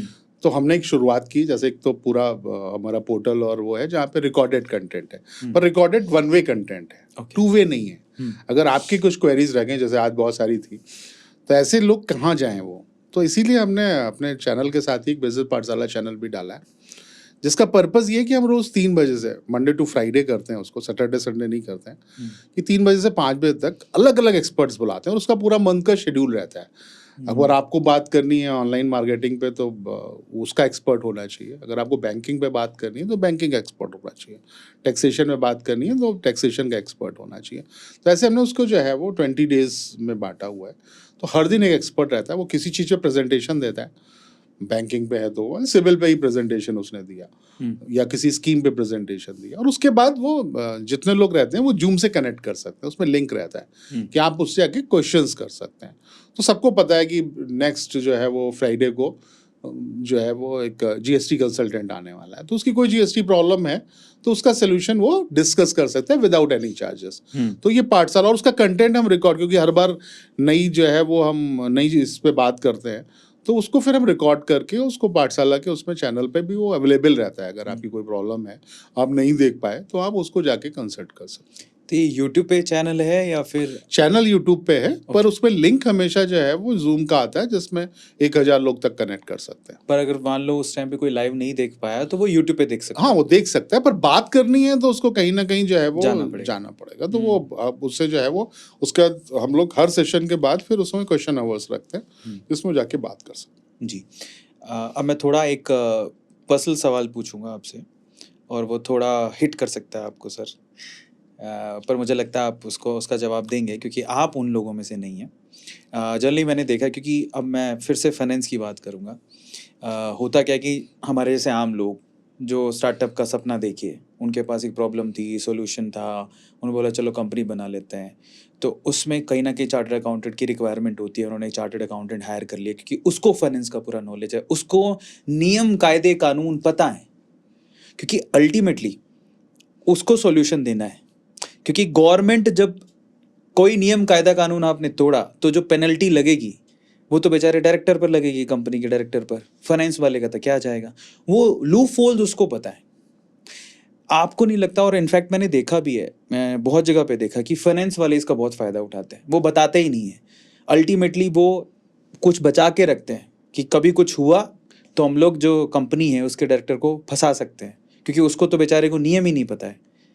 तो आपने अपनी जर्नी में, मतलब मैंने तो पर्सनली 2 बार देख लिया है ऐसा। तो आपको लगता है कि फाइनेंस वाले जो चार्टर्ड अकाउंटेंट होते हैं जनरली, वो गवर्नमेंट के नियम उनको सब पता होते हैं, लेकिन कंपनी वालों को तो बेचारों को कुछ नहीं पता, वो तो भोलेनाथ हैं। तो वो ऐसी लूप होल्स में कोशिश करते हैं कुछ ना कुछ गड़बड़ करने की, और इन सब चीज़ों से कैसे बचेगा वो फाउंडर? देखिए, पर्सन टू पर्सन डिपेंड करता है। और मेरा मानना है कि जब मैं दूसरे पक्ष की बात कर रहा हूँ, जो हमारे प्रोफेशन में लोग क्या हैं, बहुत सारे लोग 90% लोग ऐसे हैं जो अपने फाइनेंस को जो है वो सीए पे ही छोड़ देते हैं, खुद समझना ही नहीं चाहते, कंप्लाइंसेस भी नहीं करना चाहते। वो कहते हैं ये आप करोगे, ये आपको करनी थी, आपका जॉब है और आप इसको देख लो। उनको ये भी नहीं है कि वो जो है वो जब आपका फाइनेंस है तो आपसे बेहतर कोई नहीं समझ सकता। ठीक है, हम रूल्स रेगुलेशन बता सकते हैं, पर आप मेरे पास टाइम से आओ तो आपको जो बताया है उस चीज़ों को आप आगे फॉलो तो करो, आप उस फाइनेंस को खुद तो भी समझो। तो ये पर्सन टू पर्सन है कि जैसे आपने कहा ना, कुछ सीएस इंफॉर्मेशन पजेस्ट कर लेते हैं, ऐसा भी हो सकता है। ये मैं किसी को डिनाई नहीं करता किसी। और ऐसी भी प्रॉब्लम है कि लोग अपनी इंफॉर्मेशन को जो है वो खुद कुछ हेडेक ही नहीं लेना चाहते, वो सब कुछ ट्रांसफर कर देते हैं, आप ही देखो सब। तो वो कोई दूसरा कैसे देख सकता है? वो बिजनेस नहीं कर रहा है, आप बिजनेस कर रहे हो। वो एक बुक्स नहीं मेंटेन कर रहा है, उसको ऑडिट कर रहा है, आप बुक्स मेंटेन कर रहे हो। आपने कहाँ क्या खर्च किया आपको पता है, तो आप उस पर कैसे डाल सकते हैं? तो दोनों तरीके से है। इसमें जरूरत है कि आपको अवेयर होना चाहिए। आप रूल्स रेगुलेशन का कोई आपको एक्ट नहीं पढ़ना है, पर लेकिन आपको बेसिक अवेयरनेस होनी चाहिए। बेसिक अवेयरनेस आपको अपने कंसल्टेंट से डिस्कस करनी चाहिए और उस चीज़ों को जो है वो अपने बिजनेस में इंप्लीमेंट करना चाहिए। और मैं आपको रिकॉर्डेड कह सकता हूँ, जिस भी आप एंटरप्रेन्योर से मिलें और जो उसने सक्सेस पाई है जिंदगी में, उसने अपने अगर फाइनेंस को पकड़ के रखा है, फाइनेंस को खुद समझा है, किसी के भरोसे नहीं रहा है, तो उसने लाइफ में बहुत बड़े अचीवमेंट किए। और जिसने फाइनेंस को नेग्लेक्ट कर दिया ना, वो आज नहीं तो कल कहीं ना कहीं उसने जो है बहुत बड़ी चोट खाई है और उसका बहुत बड़ा जो है रीजन उसके बिजनेस पे आता है और सक्सेस का। क्योंकि आप जब फाइनेंस पे नजर रखते हैं ना, तो आप पूरे बिजनेस पे नजर होती है, और जब फाइनेंस को इग्नोर कर देते हैं ना, तो पूरा बिजनेस हाथ से चला जाता है। नहीं, अब बात आपने बहुत पते की बोली, बिल्कुल सही कहा है आपने कि हाँ, एक अच्छी बात मुझे भी अब सीखने को समझने को मिली कि जो भी एंटरप्रेन्योर है बेसिकली, चाहे वो फाइनेंस बैकग्राउंड का ना हो, वो अपने फाइनेंस वाले बंदे के साथ बैठ के चीज़ें सीख ले। बहुत सही बात है सर, समझे तो और ज़रूरी अपनी है। फाइनेंस को आपसे बेहतर कोई नहीं समझ सकता। हाँ, बिल्कुल सही बात है सर। लेकिन कभी कभार मान लो उससे गलती हो गई और वो सीए उसका फ़ायदा उठा रहा है, तो क्या सीए पे कर्व करने के लिए कुछ नॉर्म्स बने हैं? नहीं, हमारा पूरा कोड ऑफ कंडक्ट है और उस ओके। पे जो है वो आप कंप्लेन कर सकते हैं, लॉन्च कर सकते हैं। अगर ऐसी कोई बात है तो वो उस पे एक्शंस होते हैं। ऐसा ऐसा जो है वो मतलब अगर कुछ भी हो रहा है, लेकिन बेसिक कंप्लायंसेस, मतलब अगर आपको इस डेट में रिटर्न फाइल करना है, भाई कोई इन्फॉर्मेशन नहीं दे रहा है, आपको परेशान कर रहा है, कुछ ऐसा कर रहा है, तो वो अलग इशू है। पर अगर आपको कंप्लायंसेस की डेट्स आपको पता है, तो कंप्लायंसेस करने की भी जिम्मेदारी आपकी है। इसका जो है वो काम आप सीए से नहीं ले सकते कि आपने कंप्लायंस नहीं किया इसलिए पेनल्टी आ गई। आप ये एश्योर करें कि उस डेट में आपका सीए, आपका अकाउंटेंट वो कंप्लायंसेस करे। कोई धमकी दे रहा है, कोई आपको ब्लैकमेल कर रहा है, ये एक अलग इशू हो सकता है, जिसको आप कोई भी नॉर्मल लीगल एक्शन भी ले सकते हैं, कंप्लेन भी कर सकते हैं। तो यहाँ पर एक अच्छी बात और सीखने को मिली, अगर आप स्टार्टअप शुरू कर रहे हो और आपको फाइनेंस का नॉलेज नहीं है, आप सिर्फ इतना मत सोचो कि कोई फाउंडर लेकर आ जाए फाइनेंस बैकग्राउंड का, या फिर किसी को हायर कर लेते हैं और वही सब देख लेगा। प्लीज़ आप वहाँ पर एक्टिव रहें अकॉर्डिंग टू सर। मुझे भी लगता है वैलिड पॉइंट है, बहुत सही पॉइंट निकल के आया सर। चलिए सर, अब आगे बात कर लेते हैं थोड़ा सा युवाओं के बारे में। आप स्टार्टअप कल्चर को इतना प्रमोट कर रहे हैं, आपने बहुत सारे लोगों को कंसल्टेंसी दी है, जहाँ तक हमने बात की आपने बताया कि 5 लाख से ज़्यादा को अभी तक आप ये सर्विसेज, स्टार्टअप सर्विसेज और इसके साथ डायरेक्ट और इनडायरेक्ट वे से जोड़ चुके हैं। आपको जितना इंडिया में, इसमें बहुत सारे सवाल है, पहला सवाल पूछ लेता हूँ, जितने लोग आपके पास आए कंसल्टेंसी में, कौन सा सेक्टर आपको लगता है कि वो सबसे ज़्यादा डिमांडिंग है, जिसमें सबसे ज़्यादा आपके पास क्वेरीज थी? नहीं, मेरे पास क्वेरीज आई या जो डिमांडिंग है, जैसे हिंदुस्तान एग्रीकल्चर जो है वो गांव में बसता है, तो एग्रीकल्चर के रिलेटेड, जैसे मैं आपको बताऊं तो एग्रीकल्चर लोगों को लगता है कि सिर्फ एग्रीकल्चर करना है, एग्रीकल्चर करना भी है। आज आप जो है वो जिसको कहते हैं ना कंट्रोल्ड एटमॉस्फेयर में आप पॉली हाउस, ग्रीन हाउस लगा के टिश्यू कल्चर लैब बना के करेंगे तो उसका अलग जो है वो आपको आएगा। अगर आप जो है वो नॉर्मल एग्रीकल्चर कर रहे हैं उससे डिफरेंट करेंगे, आप जो है वो फ्लावर्स की खेती करेंगे, आप तुलसी की खेती करेंगे, आप जो कैश क्रॉप्स कहते हैं आप एलोवेरा की करेंगे, तो आपको डिफरेंट जो है वो एक वो आएगा। तो एक वो बिजनेस मॉडल है जहाँ पे आप कर सकते हैं। फिर जिसको कहते हैं कि फूड प्रोसेसिंग जो है वो फूड ग्रेन तो क्रिएट हो गया, उसको प्रोसेस करना है। आप सोचिए ना कि एक आलू की टिक्की जो है वो जब आलू आता है तो वो 5 रुपए केजी होता है, और जब वो टिक्की जो है वो बन जाती है तो उसको आप जो है वो 150 रुपए वो बर्गर खाते हैं। उसमें है क्या, वो गेहूं जो है वो शायद 25 रुपए या 30 रुपए में आटा मिलता है, और जब आप वो बर्गर खाते हैं तो ये प्रोसेस जिसको कहते हैं ना कन्वर्जन आपने कर दिया, फूड प्रोसेसिंग, जैसे प्रोसेस करके आपने प्रोडक्ट बना दिया। तो फूड प्रोसेसिंग भी एग्रीकल्चर से ही तो रिलेटेड है ना, कि आप क्या कर सकते हैं। तो आप वहाँ पे हजारों इंडस्ट्रीज है जो लगा सकते हो। तो पहला जो सबसे बड़ा है, और हम आप जो है वो 141 करोड़ देश है, तो खाना तो खाना ही है सबको, तो सबसे पहली इंडस्ट्री तो ये है। फिर नई इंडस्ट्रीज आ रही है, आज ईवी चार्जिंग आ रही है, आज सोलर आ रहा है, आज स्टार्टअप्स की दुनिया आ रही है। आप जो है वो वेस्ट मैनेजमेंट में इतना सारा काम हो रहा है, इतना फ्रोजन सेक्टर पे काम हो रहा है कि आप हर चीज आज फ्रोजन खाते हैं। अब वो पता है ना कि वो जो आप एयरपोर्ट पे समोसा खा रहे हैं या मैकडॉनल्ड की टिक्की खा रहे हैं, ये कब बनी थी, कहाँ फ्रोजन हुई थी, कितने सेंटीग्रेड पे हुई थी, और कैसे आपके पास वही स्वाद जो है वो चेन्नई में मिलता है जो आपको जो है वो कश्मीर में मिलता है। तो ये पूरी इंडस्ट्री है। फ्रोजन फूड आज के पास टाइम नहीं है किसी के पास, तो पैकेज जो है वो जो ना रेडी टू ईट, कितनी बड़ी मार्केट है। तो ये एक अलग पूरी इंडस्ट्री है। हर चीज आज जो है वो प्लास्टिक इंडस्ट्री अपने आप में है, बहुत सारा यूज हम लोग करते हैं। पूरा एथनॉल के लिए जो है वो हम सबसे ज्यादा फॉरेन एक्सचेंज देते हैं, और आज एथनॉल में इतना कुछ कन्वर्जन हो रहा है। एथनॉल पे हम लोग बहुत सारी इंडस्ट्रीज लगवाई हैं। तो ये सारी इंडस्ट्रीज बढ़िया है। आप क्या हो, आपके पास एज क्या है, आपका इंटरेस्ट क्या है। आप गांव को बिलोंग करते हैं, आपके पास एग्रीकल्चर है, आपके पास बहुत बढ़िया लैंड है, तो आप पॉली हाउस लगाएं। आप बहुत अच्छे इंजीनियर हैं, आप बहुत अच्छे जो है वो इलेक्ट्रॉनिक्स की नॉलेज रखते हैं, तो आप जो है वो इन्वर्टर में जाएं, आप जो है वो ईवी चार्जिंग के चार्जर्स बनाएं। तो आपके लिए ऐसा कुछ नहीं होता कि सेट ऑफ फॉर्मूला उठा के दे दिया, ये आप इंडस्ट्री पे काम करो। जो आपके नेचर को, आपकी नॉलेज को, आपके इकोसिस्टम को, किसी का बहुत अच्छी शॉप है और वो कह रहा है नौकरी कर रहे हैं, अरे आपकी अच्छी लोकेशन में शॉप है, तो आप आए ना कि हम एक कोई फ्रेंचाइजी लेके इस पे ओपन कर देते हैं, तो यार इतना तो हम कमा लेंगे जितना तो वहाँ जो है वो साल भर में कमाते हैं, उससे कम ज़्यादा तो हम 1 महीने में कमा लेंगे। आप अपने आसपास तो देख नहीं रहे हो, आप सोच रहे हो कोई बिजनेस का एक वो क्या कहते हैं मिक्सचर बना के देगा और आपको पिला देगा और अगले दिन आप बिजनेसमैन बन जाओगे। ऐसा कोई फार्मूला नहीं है। फार्मूला जो है आप ही के आसपास है, आप ही को ढूंढना है, आपको उस प्रॉब्लम को ऑब्जर्व करना है, अपनी स्ट्रेंथ देखनी है। अपनी स्ट्रेंथ का मतलब जरूरी नहीं कि आपका सब कुछ हो, कभी कभी हमारे आसपास बहुत कुछ होता है जो हमको दिख नहीं रहा होता है। स्ट्रेटेजिक पार्टनरशिप कहते हैं। हमारा दोस्त ही है जिसके पास शॉप है, ठीक है, हमारे पास जो है मार्केटिंग स्किल है, मिलके करते हैं। किसी के पास जो है वो बहुत अच्छा फंड है, पैसा लोगों को उससे बिजनेस करा पाता, तो आज जो है वो बोरों में पैसे नहीं मिलते। क्यों मिलते? लेकिन बिजनेस से जो है वो पैसे से बिजनेस नहीं होता, पर पैसे वाले भी लोग हैं जिनके पास आइडियाज नहीं है। तो सबका एक कॉम्बिनेशन है। पर ट्रेंडिंग जो है वो बात है, तो आज स्टार्टअप इतना ट्रेंडिंग है, आज सोलर इतना ट्रेंडिंग है, ईवी चार्जर कितना है, ड्रोन कितना ट्रेंडिंग है। तो किसी भी उसमें जाइए, लेकिन जरूर उसकी कुछ बेसिक नॉलेज आपके पास हो, नहीं हो तो उसकी रिसर्च करें, उस पर पूरा जो है वो कमांड लें, नहीं तो आप जो है वो आपका एम्प्लॉई, आपका जो है वो आपको एक बिजनेस आपको बेवकूफ़ जरूर बनाता है, जहाँ से आप फेल होते हैं फिर आप खड़े होते हैं। तो वो आपकी कॉस्ट जो है वो बच जाएगी, टाइम बच जाएगा। बात आपने बिल्कुल सही की, लेकिन एक मुद्दा आपने बड़ा इंटरेस्टिंग छेड़ दिया कि आपके आसपास जो है उसको आप ध्यान से देखो, वहाँ से आपको बिजनेस का आइडिया मिलेगा। तो हमारे आसपास क्या है, ज़रा गौर करते हैं। हमारे आसपास है सोशल मीडिया। सबसे पास तो सोशल मीडिया है, मोबाइल पड़ा है, उसके अंदर इंस्टाग्राम है या फेसबुक है, यूट्यूब है, उसमें खबरें आती हैं, ज़्यादातर न्यूज़ चैनल हैं, यूनिकॉर्न के आइडियाज़ दिखते हैं। सर एक सर्वे है, मतलब ज़्यादातर क्योंकि इवैल्यूएशन का ही गेम चलता है, तो ज़्यादातर सर्वे ये कहते हैं कि अगर आप टेक बेस्ड कोई अपना स्टार्टअप करते हो तो रातों रात वैल्यूएशन बढ़ती है, एक्सपोनेंशियल ग्रोथ होती है। ये तो आप मुझसे बेहतर जानते हैं कि स्लो तो कोई भी बढ़ना नहीं चाहता, धीरे किसी में आजकल बचा नहीं है। सबको आप खुद ही कहते हैं कि 6 महीने में यूनिकॉर्न बनानी है।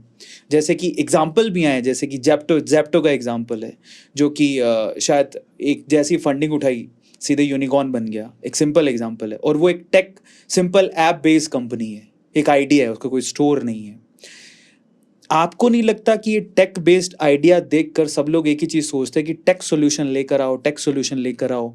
क्या हमारा कभी ये सपना पूरा होगा कि हम चाइना की तरह उस लेवल पर प्रोडक्शन हर चीज़ का, छोटी छोटी चीज़ों को कर पाएंगे? ये अगर ऐसा ही माहौल चलता रहा तो?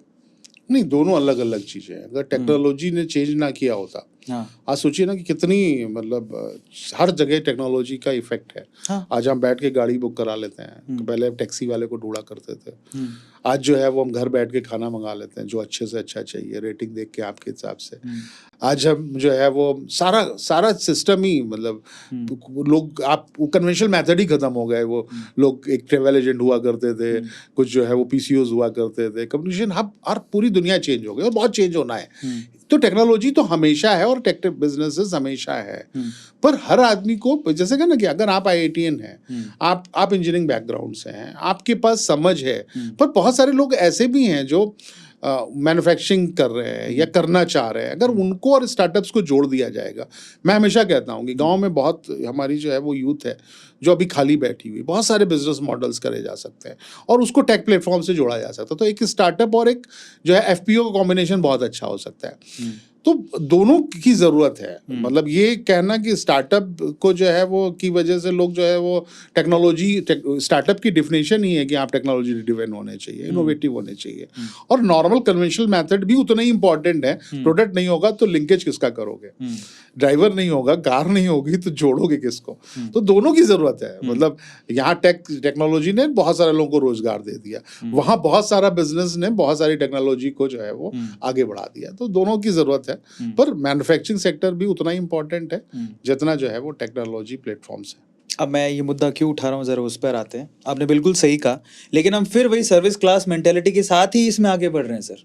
समझिए आप कि सबको दिखता है 140 करोड़ की जनता है, 141 करोड़ की जनता है, बेचो, खूब खूब लेंगे, इनको घर तक दे दो, समझ रहे हो? तो उसके लिए यहाँ पर डिलीवरी वाले आ गए, खाने के लिए भी डिलीवरी वाले, आप कोई सामान पकड़ना है वो डिलीवरी वाले, हर तरह की डिलीवरी खुल गई। अगेन सामान यहाँ से लो, घर पे दे दो, क्योंकि इंडिया एक कंज्यूमर कंट्री है, हम सिर्फ उपभोक्ता हैं। What about manufacturing? जब सामान आप मंगाते हो तो मेड इन चाइना लिखा होता है। हम मैन्युफैक्चरिंग में बहुत पीछे हैं सर, आप ये बात अच्छे से जानते हो। और उसके पीछे का रीज़न एक्चुअली कहीं ना कहीं ये यूनिकॉर्न, ये फेक वैल्यूएशन, सिर्फ यही बेस्ड होना स्टार्टअप का कहीं ना कहीं ये भी जिम्मेदार है, जो कल्चर है वो जिम्मेदार है कहीं ना कहीं।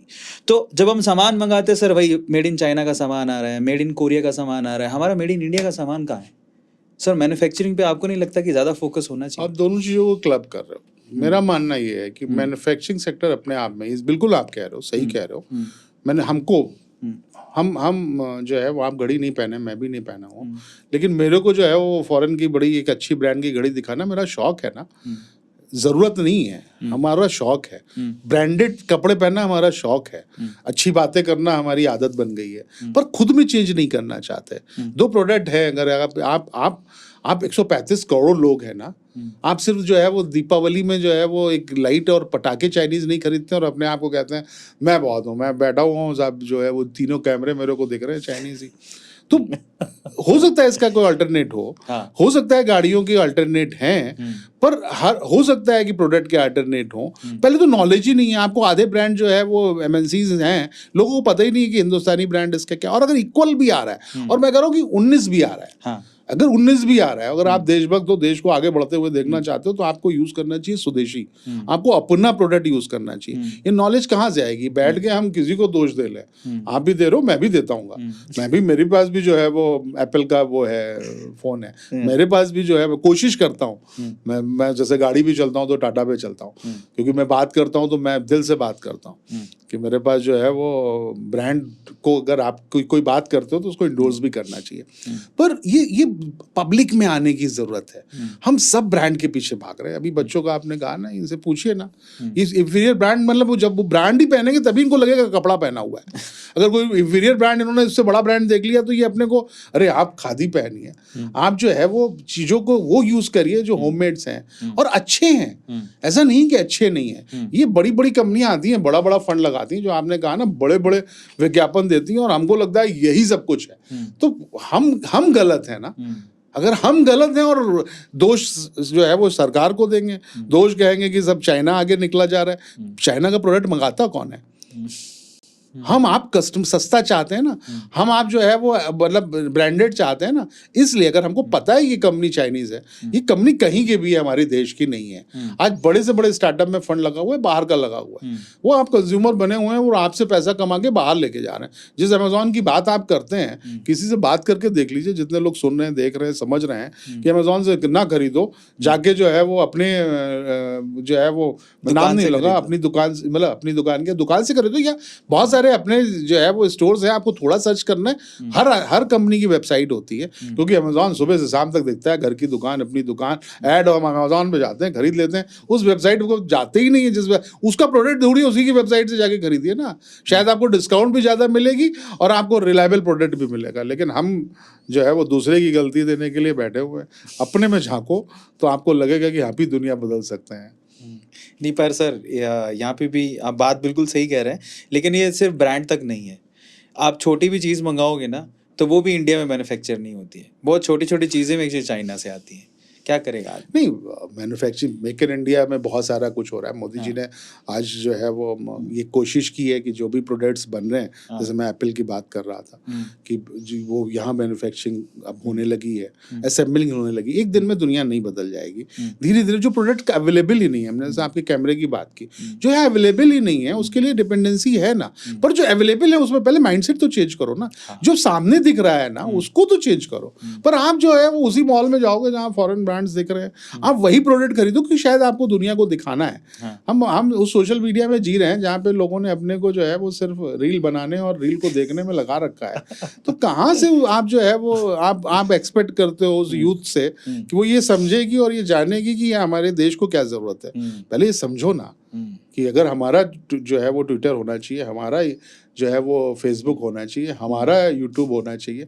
आज उस दुनिया के लिए आप मार्केट और प्रोडक्ट बना रहे हो, आप कंटेंट बना के दे रहे हो, आप दिन भर कंटेंट बनाते हो, हम आप भी बना रहे हैं। तो अगर यही कंटेंट हम दुनिया को दे रहे हैं तो हम तो मतलब वो उसी का फायदा उठा रहे हैं। आज जो एड और सोशल मीडिया में आपके 10,000 का बजट था, वो अब लाख में भी पहुंच जाए तो भी आप दिखते नहीं हो।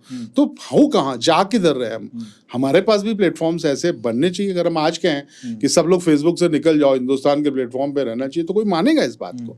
लेकिन अगर 135 करोड़ तक ये बात पहुंच जाए और एक दिन में चेंज हो जाए तो सारे कोई दुनिया की, हमको किसी की प्लेटफॉर्म की जरूरत नहीं है। हम खुद अपने आप में प्लेटफॉर्म है। हम खुद आप जो है ना कि हम जो है वो इतनी बड़ी कंज्यूमर जो है वो एक स्ट्रेंथ है कि दुनिया हमारी तरफ देखिए, हमारे से दुनिया चल रही है, पर हम जो है वो दुनिया की तरफ देख रहे हैं, हम ब्रांड की तरफ देख रहे हैं।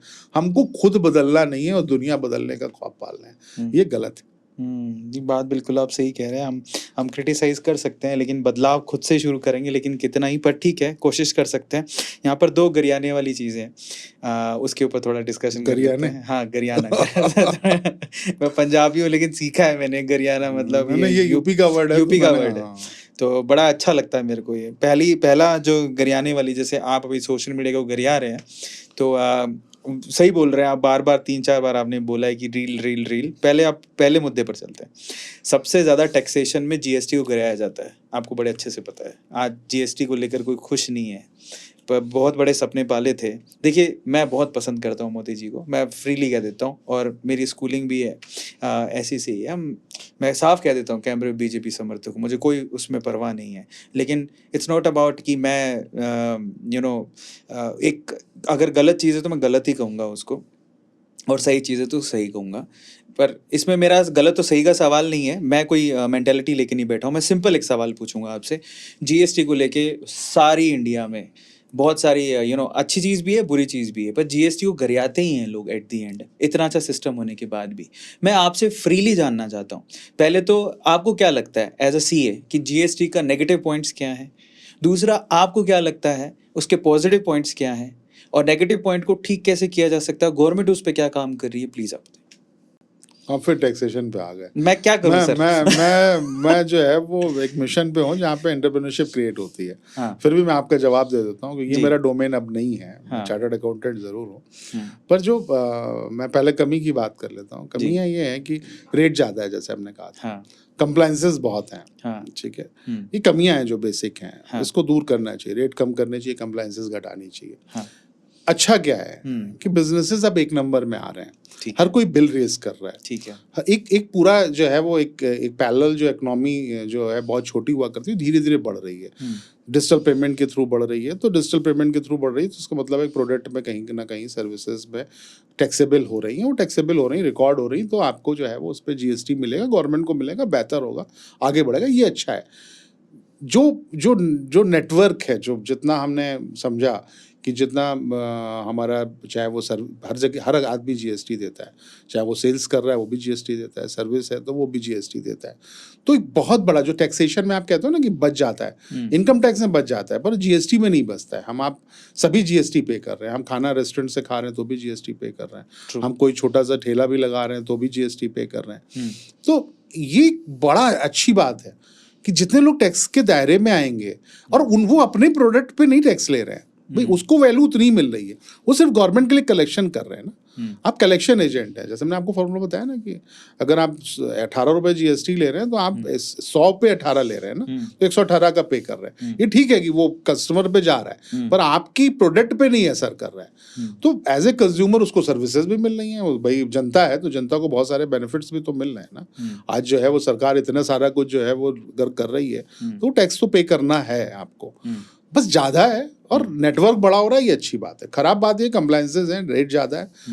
अच्छी बात है कि लोग नेटवर्क के दायरे में आ रहे हैं, टैक्स कलेक्शन बेहतर हो रहा है, और बेहतर होगा तो हम 5 ट्रिलियन इकोनॉमी की बात करते हैं, आएगी कहाँ से? हम दुनिया की जो है वो 3rd सबसे बड़ी इकोनॉमी की तरफ देख रहे हैं, पहली इकोनॉमी की तरफ देख रहे हैं, तो बस बातें नहीं करनी पड़ेंगी, मतलब काम करना पड़ेगा, और काम जो है वो सरकार कर रही है।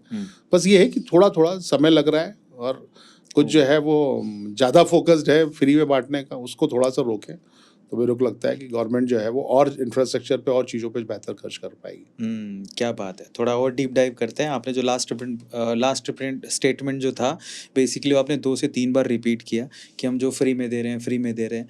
तो ये जो फ्री में जो दान पात्र खुला हुआ है वो दिल्ली में खुला हुआ है। जो वहाँ की सरकार है वो बिजली से लेके, पानी से लेके, वो बिल चार्ज ही नहीं करती है, कुछ यूनिट तक, कुछ हद तक चार्ज नहीं करती है। तो आप उसकी तरफ इशारा कर रहे हैं, या फिर आपका ये जो स्टेटमेंट है वो किस वे में आ रहा है? नहीं, हर कोई, मतलब हम जिस गवर्नमेंट की बात करेंगे, जिस थोड़ा या ज़्यादा, सब स्टेट गवर्नमेंट सिर्फ जो है वो, और सेंट्रल गवर्नमेंट भी सब्सिडी की बात भी कर सकते सब्सिडी नहीं, सब्सिडी तो ठीक है, सब्सिडी तो एक स्पेसिफिक पर्पज से दी जाती है कि भाई चलो किसान को जो है वो उसको प्रॉब्लम है तो हम जो है फर्टिलाइजर में सब्सिडी देते हैं, पर फ्री बगैर कुछ किए, बगैर कुछ किए आपने बिजली छोड़ दी, दूसरे का पैसा है ना वो, बगैर कुछ किए आपने पानी फ्री कर दिया, बगैर कुछ करके आप खाना फ्री बांट रहे हैं। और इसलिए एक बार बांटेंगे तो दोबारा भी आपको बांटना है, क्योंकि आपको अपना वोट बैंक प्रिजर्व करना है। हमने कोरोना में जो है वो लोगों को खाना दिया, जरूरत थी लोगों की, लेकिन आज भी दे रहे हैं क्योंकि हमको इलेक्शन जीतना है, क्योंकि हम उसको विड्रॉ करेंगे तो इलेक्शन हार जाएंगे। तो ऐसे हर गवर्नमेंट कुछ ना कुछ कर रही है। करें, आप उनको सुविधाएं दें, लेकिन वो फ्री एजुकेशन दें, आप उनको सुविधाएं दें, आप फ्री हेल्थ उनको देखें, आप उनके घर में पैसा पहुंचा रहे हैं बगैर काम किए, ये अच्छा नहीं। बिल्कुल सही। चलो अब आखिरी कुछ सवालों की तरफ चलते हैं, उसके बाद बहुत इंटरेस्टिंग सेक्शन आएगा।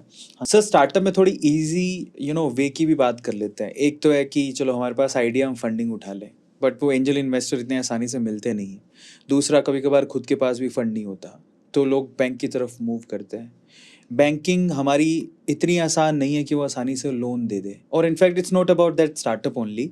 बैंक से लोन वाली जो समस्या है वो काफ़ी, अगर आपको कोई अच्छा बैकग्राउंड नहीं है, आपने आईटीआर नहीं भरा हुआ है, तो काफ़ी ज़्यादा हाई रेट इंटरेस्ट रेट पर हमें पैसा मिलता है। तो उसके बारे में थोड़ा हमें जानना है कि आसानी से बैंक से लोन कैसे मिल सकता है अगर हमारे पास कोई स्टार्टअप आइडिया या फिर हमारे पास कोई ऐसा प्लान है।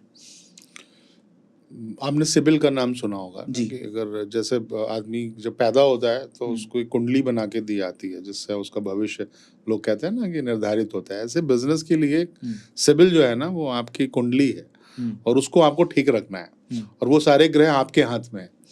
ठीक है, जैसे वो तो तारों के हाथ में होते हैं और बताता है भविष्य, लेकिन यहाँ पे आपके हाथ में है और उसको आप कैसे ठीक करेंगे ये आप पे है। ठीक है। तो सिबिल जो है वो, आप लोन ना लें तो भी सिबिल बहुत अच्छा नहीं होता। अगर आप लोन लेते हैं तो सबसे पहले आप उसको रिपेमेंट प्रॉपर टाइम पे करें। जितना आप प्रॉपर टाइम पे करते रहते हैं उतनी ज़्यादा आपका सिबिल स्कोर ठीक होता है। तो लोग बड़े कैजुअल लेते हैं, लोन ले लिया, गाड़ी की ईएमआई पे ले ली, फ्रिज भी ईएमआई पे ले लिया, जो है वो जो पर्सनल लोन भी मिला तो ले लिया, पर उसको रीपे करने में 1 दिन या 10 दिन या 1 महीने का डिले कर देते हैं, तो आपका स्कोर खराब हो जाता है, फिर आपको कोई फंड नहीं देता, आप बैंकेबल ही नहीं रह जाते। तो बहुत इंपॉर्टेंट है इसको ठीक करना, बैंकिंग को समझना बहुत इंपॉर्टेंट है। आपको तो बैंकिंग सेंस होना, आपके पास पैसे रहते हैं पर आपको वो 1 महीने पहले दे देना, या आपको डेट पे से पहले जो है वो आपके अकाउंट में पैसे रहें। फिर दूसरा होता है कि आपको बैंकिंग के लिए जो आपके पास नॉलेज है वो होनी चाहिए। लोगों को पता ही नहीं है वो लोन किस लिए ले रहे हैं। अगर आप जो है वो कार के लिए ले रहे हैं और अगर आप मकान के लिए ले रहे हैं तो वो प्रोडक्टिव नहीं है, वो एक डेड इन्वेस्टमेंट के अगेंस्ट में आप पैसा ले रहे हैं, तो उसकी ईएमआई आपके इन्वेस्टमेंट के या आपके बिजनेस के रिटर्न से जाएगी। तो क्या वो कैश फ्लो उतना अलाउ करता है? पैसा आना जो है वो कैश फ्लो नहीं है, पैसे से जो है वो आपको जो प्रॉफिट जनरेट कर रहे हैं वो आपका पैसा है। तो वो आपके पास में कितना आ रहा है? कभी लोगों को होता है ना, सेल होने लगा, पैसा आने लगा, उनको दिखा मेरे पास बहुत पैसा आ गया, उन्होंने बहुत सारे लोन ले लिए, पर उससे उनको टैक्स भी देना है, उनको क्रेडिटर को पेमेंट भी करना है, उनको स्टॉक भी मेंटेन करना है, ये बात उनमें समझ में नहीं होती। तो हम बार बार कहते हैं ना कि जो है वो आपको बैंकिंग सेंस और बिजनेस सेंस दोनों डेवलप करना चाहिए। तो जब आप बैंकिंग सेंस डेवलप हो जाता है आप समझते हो कि आपका सीसी क्या है, टर्म लोन क्या है, जो है वो एलसी क्या है, बीजी क्या है, बैंक कैसे आपको ऑपरेट कर, तो बैंक का बिजनेस है। अगर आप कोई शॉप खोले हो, कहें हम सामान नहीं बेचेंगे, तो वो शॉप नहीं हुई ना। अगर बैंक के पास जो है वो बैंक ये कहे कि मैं जो है वो लोन नहीं दूंगा, तो बैंक चलेगी कैसे? करेक्ट। आपको लोन नहीं मिल रहा है और ये शिकायत बहुत होती है, और मैं भी मानता हूं कि सबको लोन नहीं मिलता, पर आप ये बताओ मेरे को कि आपको सबको क्या जॉब मिल जाता है? आप 1 लाख एप्लीकेशन देते हैं तो आपके पास 1000 लोगों का भी शायद एम्प्लॉयमेंट नहीं होता, पर इससे रेट तो कम ही है, इससे रेट कम है। अगर 1000 लोग अप्लाई करते हैं तो जो है वो उसमें से 100 लोगों का लोन हो जाता है। 10% का तो मैं मान के चलता हूँ, 90% लोगों का नहीं होता। तो आपको मेहनत करनी पड़ेगी, आपको परसुएशन करना पड़ेगा, आपका बिजनेस आइडिया आपको पता हो और आप प्रॉपर एक्सप्लेन कर पाए, ये आपको करना पड़ेगा। आपको अपनी कुंडली ठीक करनी पड़ेगी, मतलब जो आपने अभी तक कर रखा है वो लगे कि हाँ आप पुराना जो है प्रॉपर रीपे करते हुए आए हैं। अब वो हैंकी पैंकी नहीं चलता, जो आपने वाइफ के नाम पे लोन ले रहे हैं और अपना अकाउंट खराब कर रखा है, वैसा नहीं चलता। अब तो 2 जनरेशन ने भी अकाउंट खराब कर रखा है, तो बैंक ढूंढ लेती है कि ये ऐसा तो नहीं बाप बेटे के नाम पे ले रहा अपना अकाउंट खराब किए हुए। तो पता नहीं कि सब कुछ जो है वो आपके हाथ में है और घबराना नहीं है। बिजनेस का पहला फार्मूला ये है कि आपको परसुएज जारी रखनी है अपने आप में, अपने आइडिया पे, अपने इतना आप बोलो ना कि सामने वाला समझ जाए कि कर ले जाएगा। अरे हमको आपको पैसा देना हो, मेरे को ये विश्वास ना हो कि आप कर पाओगे, मैं पैसा दूंगा। उस बेचारे बैंक वाले की तो नौकरी लगी है दांव पे, वो आपको फंड कर देगा और आपने खराब कर दिया तो वो कैसे देगा आपको? तो आपकी पर्सनालिटी, आपका बिजनेस आइडिया, आपका बैंकिंग सेंस, आपकी कुंडली जो इसको हम सिबिल कहते हैं, वो आपको जो है अगर प्रॉपर अलाउ करेगी तो आज भी फंड मिलता है, और आसानी से नहीं मिलता है, लेकिन अगर जो मेहनत करते हैं, परसुएस करते हैं, जो लगे रहते हैं, उनको मिलता है ज़रूर है। तो यहाँ सीखने लायक चीज़ क्या है? अपना सिबिल स्कोर ठीक करो। सबसे खास बात, लोन ना लेना भी आपका सिबिल स्कोर खराब करता है, और लोन लेना बुरी बात नहीं है। ट्रेडिशनल लोग ऐसा बोलते हैं, इनफैक्ट मेरे फादर ही बोला करते थे, यार कर्जा ले नींद नहीं आती है रात को। पर मेरे ख्याल से कर्जा, ये लोन कहीं ना कहीं आपको बहुत ज़्यादा बेनिफिट भी करता है, जैसा कि आप नहीं, आगे नहीं बढ़ सकते आप जब तक, अगर आप बड़ा करना चाहते हैं, आगे बढ़ना चाहते हैं, तो आपको फंड की रिक्वायरमेंट होगी। और कितना फंड आप अपना लगा सकते हैं? आप बैंक का फंड लगा के, आप ऐसे समझिए कि अगर आपके प्रोडक्ट में 10% का मार्जिन है और बैंक का लोन जो है वो 12% है, तो अगर आप आपको लगेगा कि अरे 10% का मार्जिन है, 12% का लोन है, ऐसा नहीं है। आप अपने प्रोडक्ट को कितने बार जो है वो रोटेट करते हैं। आपने अगर जो है वो 10 बार रोटेट कर लिया तो आपका मार्जिन 100% हो गया, जिसमें आपको एनुअल 12% देना है, तो आप 90% उसमें कमा रहे हैं। तो आपको ये फार्मूला समझने की ज़रूरत है कि आपका जो भी इन्वेंट्री है या जो भी आपका प्रोडक्ट है वो साल भर में कितने बार रोटेट करता है, आपका ऑपरेटिंग साइकिल क्या है। अगर आपका ऑपरेटिंग साइकिल है बेहतर तो आप बैंक के पैसे से कमाएं ना, आप जो है वो 100 रुपये कमाएं और 90 रुपये बचाएं और 10 रुपये उसको दे दें। अगर आप 5 टाइम रोटेट करते हैं तो आप 40 रुपये कमाएं और 10 रुपये उसको दे दें। लेकिन अगर आप अपने घर में बैठे रहेंगे तो बिजनेस को एक लेवल से ऊपर नहीं कर पाएंगे। और जैसे मैंने कहा कि बैंकिंग करना ही जो है वो ये बैंकिंग का और बैंकिंग को ढंग से करना ही आपको बैंकेबल बनाता है, और फिर आपको धीरे धीरे दरवाजे खुलते जाते हैं। आज अंबानी अदानी बगैर बैंक के चल रहे हैं क्या? बिल्कुल बैंक से चल रहे हैं। वहाँ पर एक और चीज़ मेरे दिमाग में आ रही थी, क्रेडिट कार्ड। और मेरे सिविल सभी का स्कोर दिखता है, वो आपका चाहे लोन हो चाहे क्रेडिट कार्ड हो चाहे जो भी हो, क्रेडिट कार्ड भी आपको सिविल का स्कोर उसमें भी जाता है, उसमें मिल जाता है। लेकिन मेरा सवाल ये है, लोग क्रेडिट कार्ड को इतना बुरा क्यों मानते हैं? नंबर 1, क्योंकि ऑब्वियसली उसका जो अगर एक दिन भी बाउंस हुआ तो गए आप, उसमें सबसे ज़्यादा रेट ऑफ इंटरेस्ट है 50%, पर टाइम से पे करें। बट क्रेडिट कार्ड के फ़ायदे क्या है? आपको क्या लगता है कि वाकई में क्या क्रेडिट कार्ड यूज़ करना चाहिए? नाम क्या है? Credit card. Card credit card आपकी क्रेडिबिलिटी को डिसाइड करता है। हर आदमी को जो है वो एक क्रेडिट कार्ड नहीं मिलता ना, किसी को 2 लाख की लिमिट मिलती है, किसी को 3 की मिलती है, किसी को 50 लाख की मिलती है। तो क्रेडिट आपकी जो है, और आप जो है बहुत अच्छा बैंक अकाउंट मेंटेन करते हैं और कहिए कि हमको क्रेडिट कार्ड आप दे दीजिए, नहीं, क्रेडिट कार्ड इसी पे मिलता है कि आपका बैंकिंग सेंस कितना अच्छा है। तो अगर आप पे करते हो, आपको लगता है कि आपको ज़रूरत है, आपकी सैलरी आ जाएगी, आप अभी खर्चे कर सकते हो, तो आपको एक गस्टेशन पीरियड मिलता है जिसमें आपको कोई इंटरेस्ट नहीं लगता। लेकिन अगर आप क्रेडिट कार्ड पे ज़िंदगी का चला रहे हैं तो ऐसा मत करें।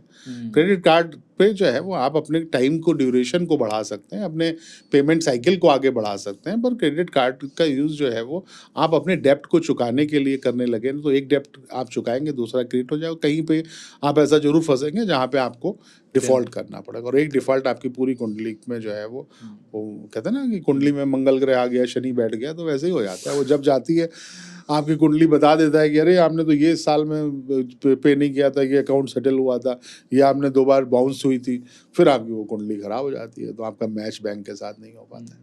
वही है, सोच समझ के यूज़ करोगे तो हर चीज़ के फ़ायदे ही फ़ायदे हैं। अगला सवाल एक बड़ा इंटरेस्टिंग सवाल है, वो विमेन एम्पावरमेंट पर है। बातें तो बहुत सारी होती हैं, इनफैक्ट काम भी हो रहा है, ऐसी बात नहीं कि नहीं हो रहा, पर स्टार्टअप कल्चर में विमेन एम्पावरमेंट पे आप कितना काम कर रहे हैं, क्या चल रहा है? हमारा तो मानना है कि जो हमारी 50% आबादी है वो वुमेन की है, और जब तक ये एम्पावर नहीं होंगी ये देश आगे नहीं बढ़ेगा। करेक्ट। और मैं जैसे कहता हूँ कि जब कोविड आया तो कोविड ने एक बहुत अच्छा फ़ायदा भी दिया, जिसको कहते हैं कल्चर दिया, वर्क फ्रॉम होम का। तो जो हमारे घर में वुमेन्स हैं उनकी कुछ रिस्पॉन्सिबिलिटी की वजह से वो जॉब छोड़ दिया करती थी या काम नहीं कर पाती थी, वो कल्चर बन गया है। तो अब बहुत बड़ा चेंज आ रहा है। आप देखिए ना कि बहुत सारी वुमेन जो किसी वजह से छोड़ती थी जॉब, वो भी कर रही हैं अभी भी, लेकिन बहुत कम है। अभी भी शायद जो है वो 20% से ज़्यादा नहीं है ये संख्या। इसको 100% करना है। इसको जो है हर वुमेन को जो है वो, इसीलिए मैं कहता हूँ कि भविष्य की करनी है, भविष्य की तैयारी तो हर घर से हो एक व्यक्ति कारोबारी। इसका मतलब ही यही है कि वुमेन्स काम करें। तो मैं वही आइडियाज़ देता हूँ जो घर से किए जा सकते हैं ज़्यादातर। हमारे पास ऐसे आइडियाज़ भी हैं जो आप 50,000 रुपये लगे कर सकते हैं। पता नहीं कि देखिए कितनी लेडीज़ क्लाउड किचन चला रही हैं, कितने लोग लेडीज़ आर्टिजन्स हैं, कितनी लेडीज़ आज ब्लॉगिंग कर रही हैं, कितने लोग सोशल मीडिया घर से मैनेज कर रहे हैं, कितने लोग बेकरीज चला रहे हैं, बहुत सारी चीज़ें हैं। मतलब आप बोनसाई एक बनाते हैं घर की छत पे, एक बोनसाई का एक पौधा जो है वो कीमत करता है 35 रुपये का छोटा, और वो 3,500 रुपये तक बिकता है। उसको पालना है आपको ना, क्या टाइम लगना है, सुबह शाम 2 घंटे लगने हैं। अगर आप बिजी हैं, मैं तो ये मान के चलता हूँ आदमी औरत दोनों को बराबर ही काम करना चाहिए, लेकिन फिर भी अगर आपकी कोई फैमिली के प्रति रिस्पॉन्सिबिलिटी है, बहुत सारे बिजनेसेस आप कर सकते हैं। रूफटॉप फार्मिंग हम लोग बताते हैं, 50 बिजनेस हैं जो आप घर से कर सकते हैं। और जो है वो, ये तो वो है कि जो लोग किसी वजह से नहीं निकल पा रहे हैं, लेकिन हर किसी को निकलना चाहिए। वो ड्यूरेशन जो है वो, अगर हमारी 50% आबादी काम नहीं करेगी, उसमें से 20% काम का मतलब है वर्क फोर्स नहीं बनेगी। वैसे तो बहुत बड़ी स्ट्रेंथ है, हम सब उन्हीं की बदौलत चल रहे हैं, लेकिन उनमें से भी जो है अगर वो निकलेंगे तो उससे क्या होगा कि वो रिस्क कम हो जाएगा। एक घर में अगर अर्निंग आने लगी तो आप जो है जॉब छोड़ पाओगे, फिर आप दोनों मिलकर काम करोगे तो आप मिरेकल्स क्रिएट कर लोगे, तभी इकोनॉमी आगे बढ़ेगी। तो ये ज़रूरत है, ये हमारा सबसे बड़ा पिन पॉइंट है कि घर से एक आदमी को सेल्फ एम्प्लॉयड करना है, आत्मनिर्भर बनाना है, और उससे पूरे परिवार को जो है वो जनरेशन के लिए बिजनेस का एक यूनिक तोहफा देना है। क्या बात है। फाइनली एक और विमेन एम्पावरमेंट की बात करी तो इससे जुड़ा एक और सेक्टर है, क्योंकि इंडिया जो है वो गांव में बसता है। रूरल डेवलपमेंट के लिए आप स्टार्टअप जो कल्चर देख रहे हैं उसमें कितना कितना काम चल रहा है, क्या हो रहा है वहाँ? कभी किसी गांव गए हैं आप? बिल्कुल गए हैं सर। हमारे कब तो गए थे?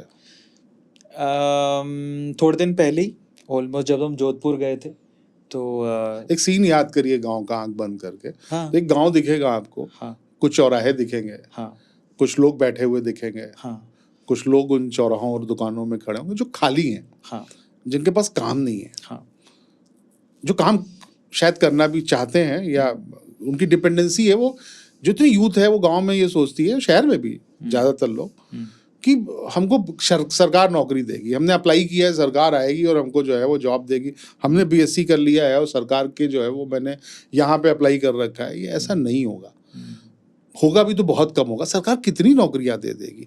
गांव अपने आप में जो है वो एक जिसको कहते हैं ना कि एक पूरी परंपरा को जीता है, जो पूरा सिस्टम जीता है, वो एक सेल्फ जो है वो एक जनरेटेड सिस्टम वहाँ बना हुआ था। करेक्ट। हमने उसको धीरे धीरे खो दिया, क्योंकि हमको वाइट कॉलर जॉब करना है। हमने जो है वो कुम्हार को, हमने बढ़ई को, हमने प्लम्बर को, हमने एक खेतिहर मजदूर को या किसान को वो दर्जा ही नहीं दिया, वो इज्जत ही नहीं दी हमारी सोसाइटी में जिसके वो हकदार थे।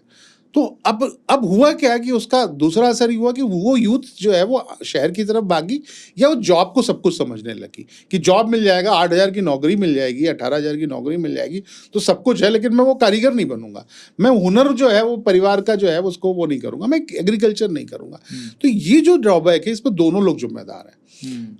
वो भी जिम्मेदार हैं, हम आप सब, कि हम जो है वो एक कंप्यूटर ऑपरेटर जिसको हम 15,000 रुपये या 25,000 रुपये देते हैं, उसके लिए कुर्सी ऑफर करते हैं। एक प्लम्बर जो एक हफ्ते में शायद 50,000 रुपये कमाता है, उसकी सैलरी और एक हुनर है उसके पास, वो आएगा तो कहेंगे ये कर दो वो कर दो, उसको उस नज़र से नहीं देखते। ये वेस्टर्न कंट्रीज में नहीं है। हमने हुनर को जो है ना वो उसको जो है वो उतनी तवज्जो नहीं दी। अंग्रेजों ने हमको एक चीज़ समझा दिया कि बाबू बनो, राजा बाबू जिसको कहते हैं ना, ये सब क्लर्क कल्चर डेवलप कर दिया। हम अपना कल्चर भूल गए। अगर आप और आपको पीछे ले जाते हैं तो हम आप किससे जाने जाते हैं? एक वर्ण व्यवस्था थी हमारे वहाँ, ठीक है, एक वर्ण व्यवस्था थी क्या, ठीक है, एक शूद्र था, एक क्षत्रिय था, एक जो है वो ब्राह्मण था, क्या था भाई? जितने लोग जो है वो आज आप यादव कह लीजिए, आप शर्मा कह लीजिए, कोई जात ले लीजिए, वो बेसिकली क्या थे? वो कारीगर थे। वो उनके कारीगर के नाम से उनको जाति पड़ गई। वो गांव हुआ करते होंगे, वो कारीगरी होती थी, वो हमारे आर्टिजन थे। हमने उनको कहा कि जो है नहीं आप ये काम कर दो तो ये हो गया, लेकिन वो एंटरप्रेन्योरशिप थी। वो जब एक ब्राह्मण जो है विद्यालय चलाता था तो वो क्या करता था? वो कोई उन्हीं लोगों से विद्यालय चलाता था, बच्चे विद्यालय चलाते थे।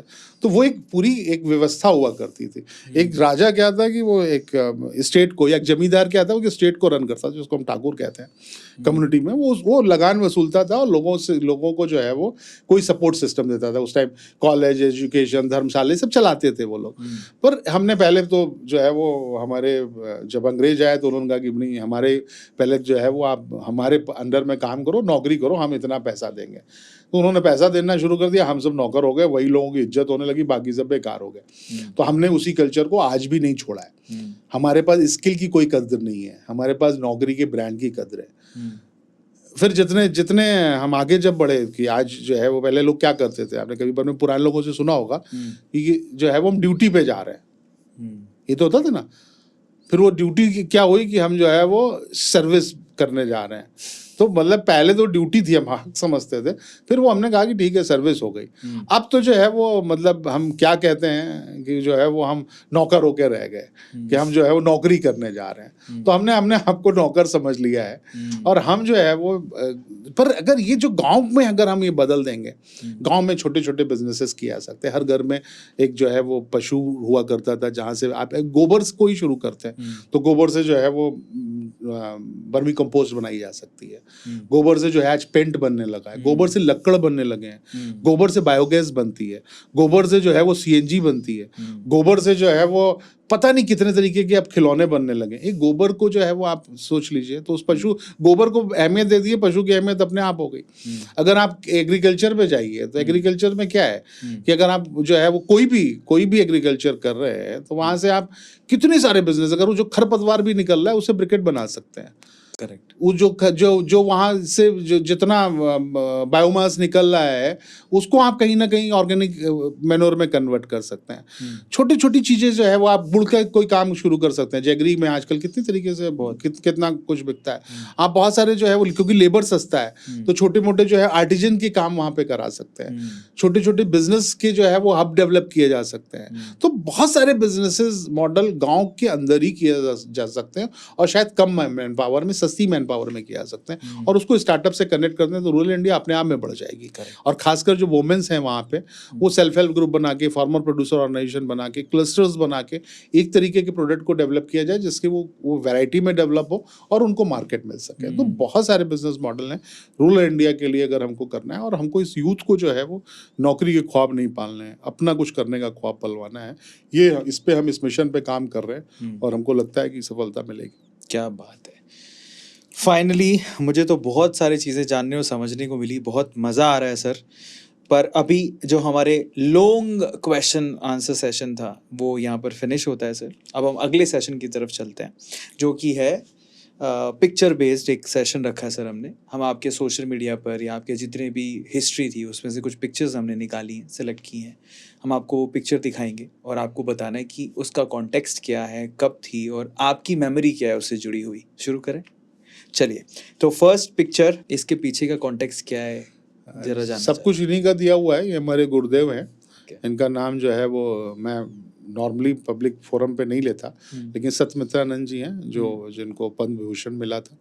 ये भारत माता मंदिर का इन्होंने जो है वो स्थापना की थी जो है वो 1980 में, और मेरे को भी इन्होंने ट्रस्टी बनाया, मैं भी वहाँ का ट्रस्टी हूँ। तो मैंने जब अपना लखनऊ का ऑफिस शुरू किया था, तो अभी नहीं है ये, उस टाइम भी देख रहे हैं आप, काफ़ी एज थी उनकी, और ये आए थे उस इनॉग्रेशन में। बहुत बढ़िया सर, बहुत यंग दिख रहे हैं इसमें बाय द वे। हाँ, और इन्होंने जो है वो ये भी कहा था कि जो मैंने कहा था कि आप गुरु से ही कुछ बात करते हैं, तो इन्होंने ही ये दिया था कि आप जो है वो अपना जो प्रोफेशन है इसको सोशल बना लें तो आप ज़्यादा सेटिस्फाइड रहेंगे। तो मैंने कहा मेरे को जो है वो यहाँ आके वो नहीं मिलता है, मैं करूँ क्या, पैसा भी कमा लिया है और भगवान की दया से सब कुछ है, लेकिन अभी भी कुछ समाज के लिए करना है। तो उनका आप अपने प्रोफेशन को ही समाज में की तरफ कर दो, तो तभी ये सारा एंटरप्रेन्योरशिप डेवलपमेंट और सब कुछ जो कुछ मैं हूँ इन्हीं की बदौलत। क्या बात है। अगला फोटो पिक्चर स्किल इंडिया पर, ये हमारा ब्रोशर लॉन्च हुआ था और ये दिल्ली में एक शो हुआ था, उसमें हम लोगों ने ब्रोशर लॉन्च किया था अपना एंटरप्रेन्योर जो है वो इंस्टीट्यूट फॉर इंडस्ट्रियल डेवलपमेंट का। तो उसमें रजत जी भी आए हुए थे और एक को फाउंडर है जेट एयरवेज की, काफ़ी लोग थे। तो ब्रोशर का लॉन्च है हमारा स्किल इंडिया के क्या साथ। बात है। अगले पिक्चर की तरफ चलते हैं। आप बहुत अच्छे वक्ता भी हैं, तो एक फ़ोटो हमें ये मिला।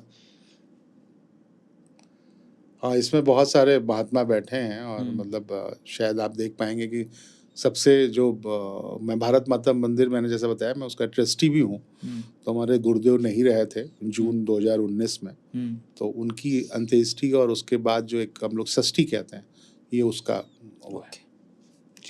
अब आखिरी जो फोटो है वो काफ़ी दिलचस्प है। इनफैक्ट 2 फोटोज़ हैं, वो एक ही शायद फंक्शन की हैं, बट काफ़ी इंटरेस्टिंग है। तो जो आपका जुड़ाव देखती हैं, पर आप मानेंगे नहीं मानेंगे पता नहीं, बताइए। हाँ, ये जो है वो इकाना स्टेडियम है जो हाँ। आप जानते होंगे। अभी 29 तारीख को मैच भी होना है। ओके। तो वो पब्लिक प्राइवेट पार्टनरशिप में जो है वो स्टेडियम बनाया गया। यूपी सरकार का सबसे जो है वो सक्सेसफुल प्रोजेक्ट है। मैं वहाँ का जो है वो एडवाइज़र भी हूँ और वो पूरा क्रिएशन में हमारी एंड जो है वो सारा एडवाइस जो है कंसल्टेंसी लगी हुई है। तो आज भी एडवाइज़र हूँ मैं वहाँ पे। तो उसका जो है वो विजिट पे आए हुए थे। तो इसमें हमारे योगी जी भी हैं, मुख्यमंत्री जी, हमारे उस टाइम डिप्टी चीफ मिनिस्टर हुआ करते थे दिनेश शर्मा जी, वो भी हैं। इसमें अनूप पांडे जी हैं, चीफ सेक्रेटरी होते थे, और काफ़ी लोग हैं। तो मैं उनको समझा रहा था क्योंकि वो कॉन्सेप्ट में मैंने बहुत कुछ रोल अदा किया है उसको बनाने में, उसको यहाँ तक पहुँचाने में। तो उनको मैं एक्सप्लेन कर रहा था। तो जब आप एक्सप्लेन कर रहे थे तो मतलब वो तो आपने अभी सच्चाई बताई है, पर क्या कहीं मन की गहराइयों में राजनीति में जाने का तो नहीं विचार पल रहा आपके? मतलब मेरा मानना है कि ऐसा ना हो, और मैं तो नहीं चाहता, बाकी भविष्य किसी ने नहीं देख रखा है। क्या बात है।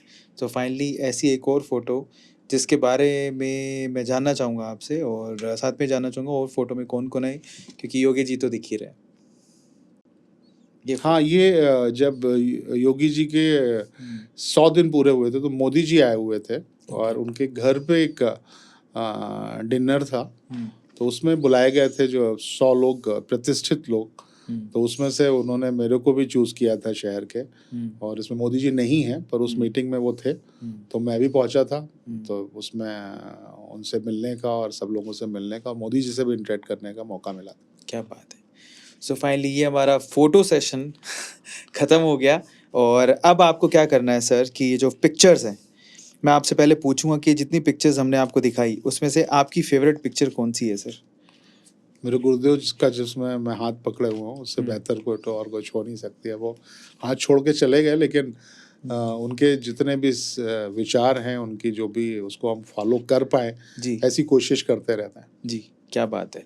सो फाइनली मैं चाहता हूँ कि देखते हैं कि आप क्या चुनते हैं। तो अगर ये 5 पिक्चर्स हैं, मैंने फ्लिप कर दिए हैं, इनको स्वाइप किया है, किसी एक पिक्चर को आपको चुनना है बिना देखे। सर चुनिए। ओके, फाइनली अच्छा उनकी अंत्येष्टि वाला ही। है, उन्हीं से रिलेटेड ही है। हाँ। बहुत दुखद दिन था, लेकिन हमने सबने याद किया उनको। क्या बात है सर।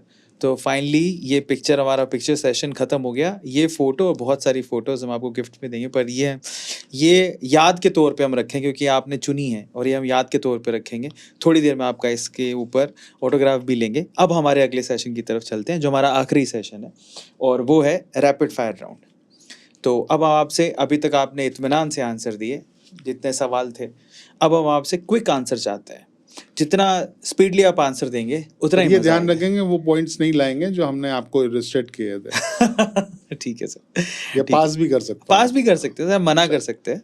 ठीक। वैसे भी हम बार बार बोलते हैं। क्या होता है सर कि हुआ क्या, हमारी जितने भी मैंने इंटरव्यू किए हैं, हम इसलिए पहली लाइन आपने गौर से नहीं सुनी, अगर सुनिए तो दोबारा बताते हैं सर कि क्वेश्चन कभी कंट्रोवर्शियल नहीं होते हैं, आंसर उस क्वेश्चन को कंट्रोवर्शियल बनाते हैं। सही बात। तो बेसिकली आप प्रश्न जो है उसकी कला मोदी जी में बड़ी अच्छी है। वो बहुत अच्छे से क्वेश्चन को हैंडल करते हैं। मुझे लगता है आप भी कर सकते हैं, अगर सोचें तो आसानी से क्वेश्चन को निकाला पूरी जा कोशिश सकता है। करेंगे जी।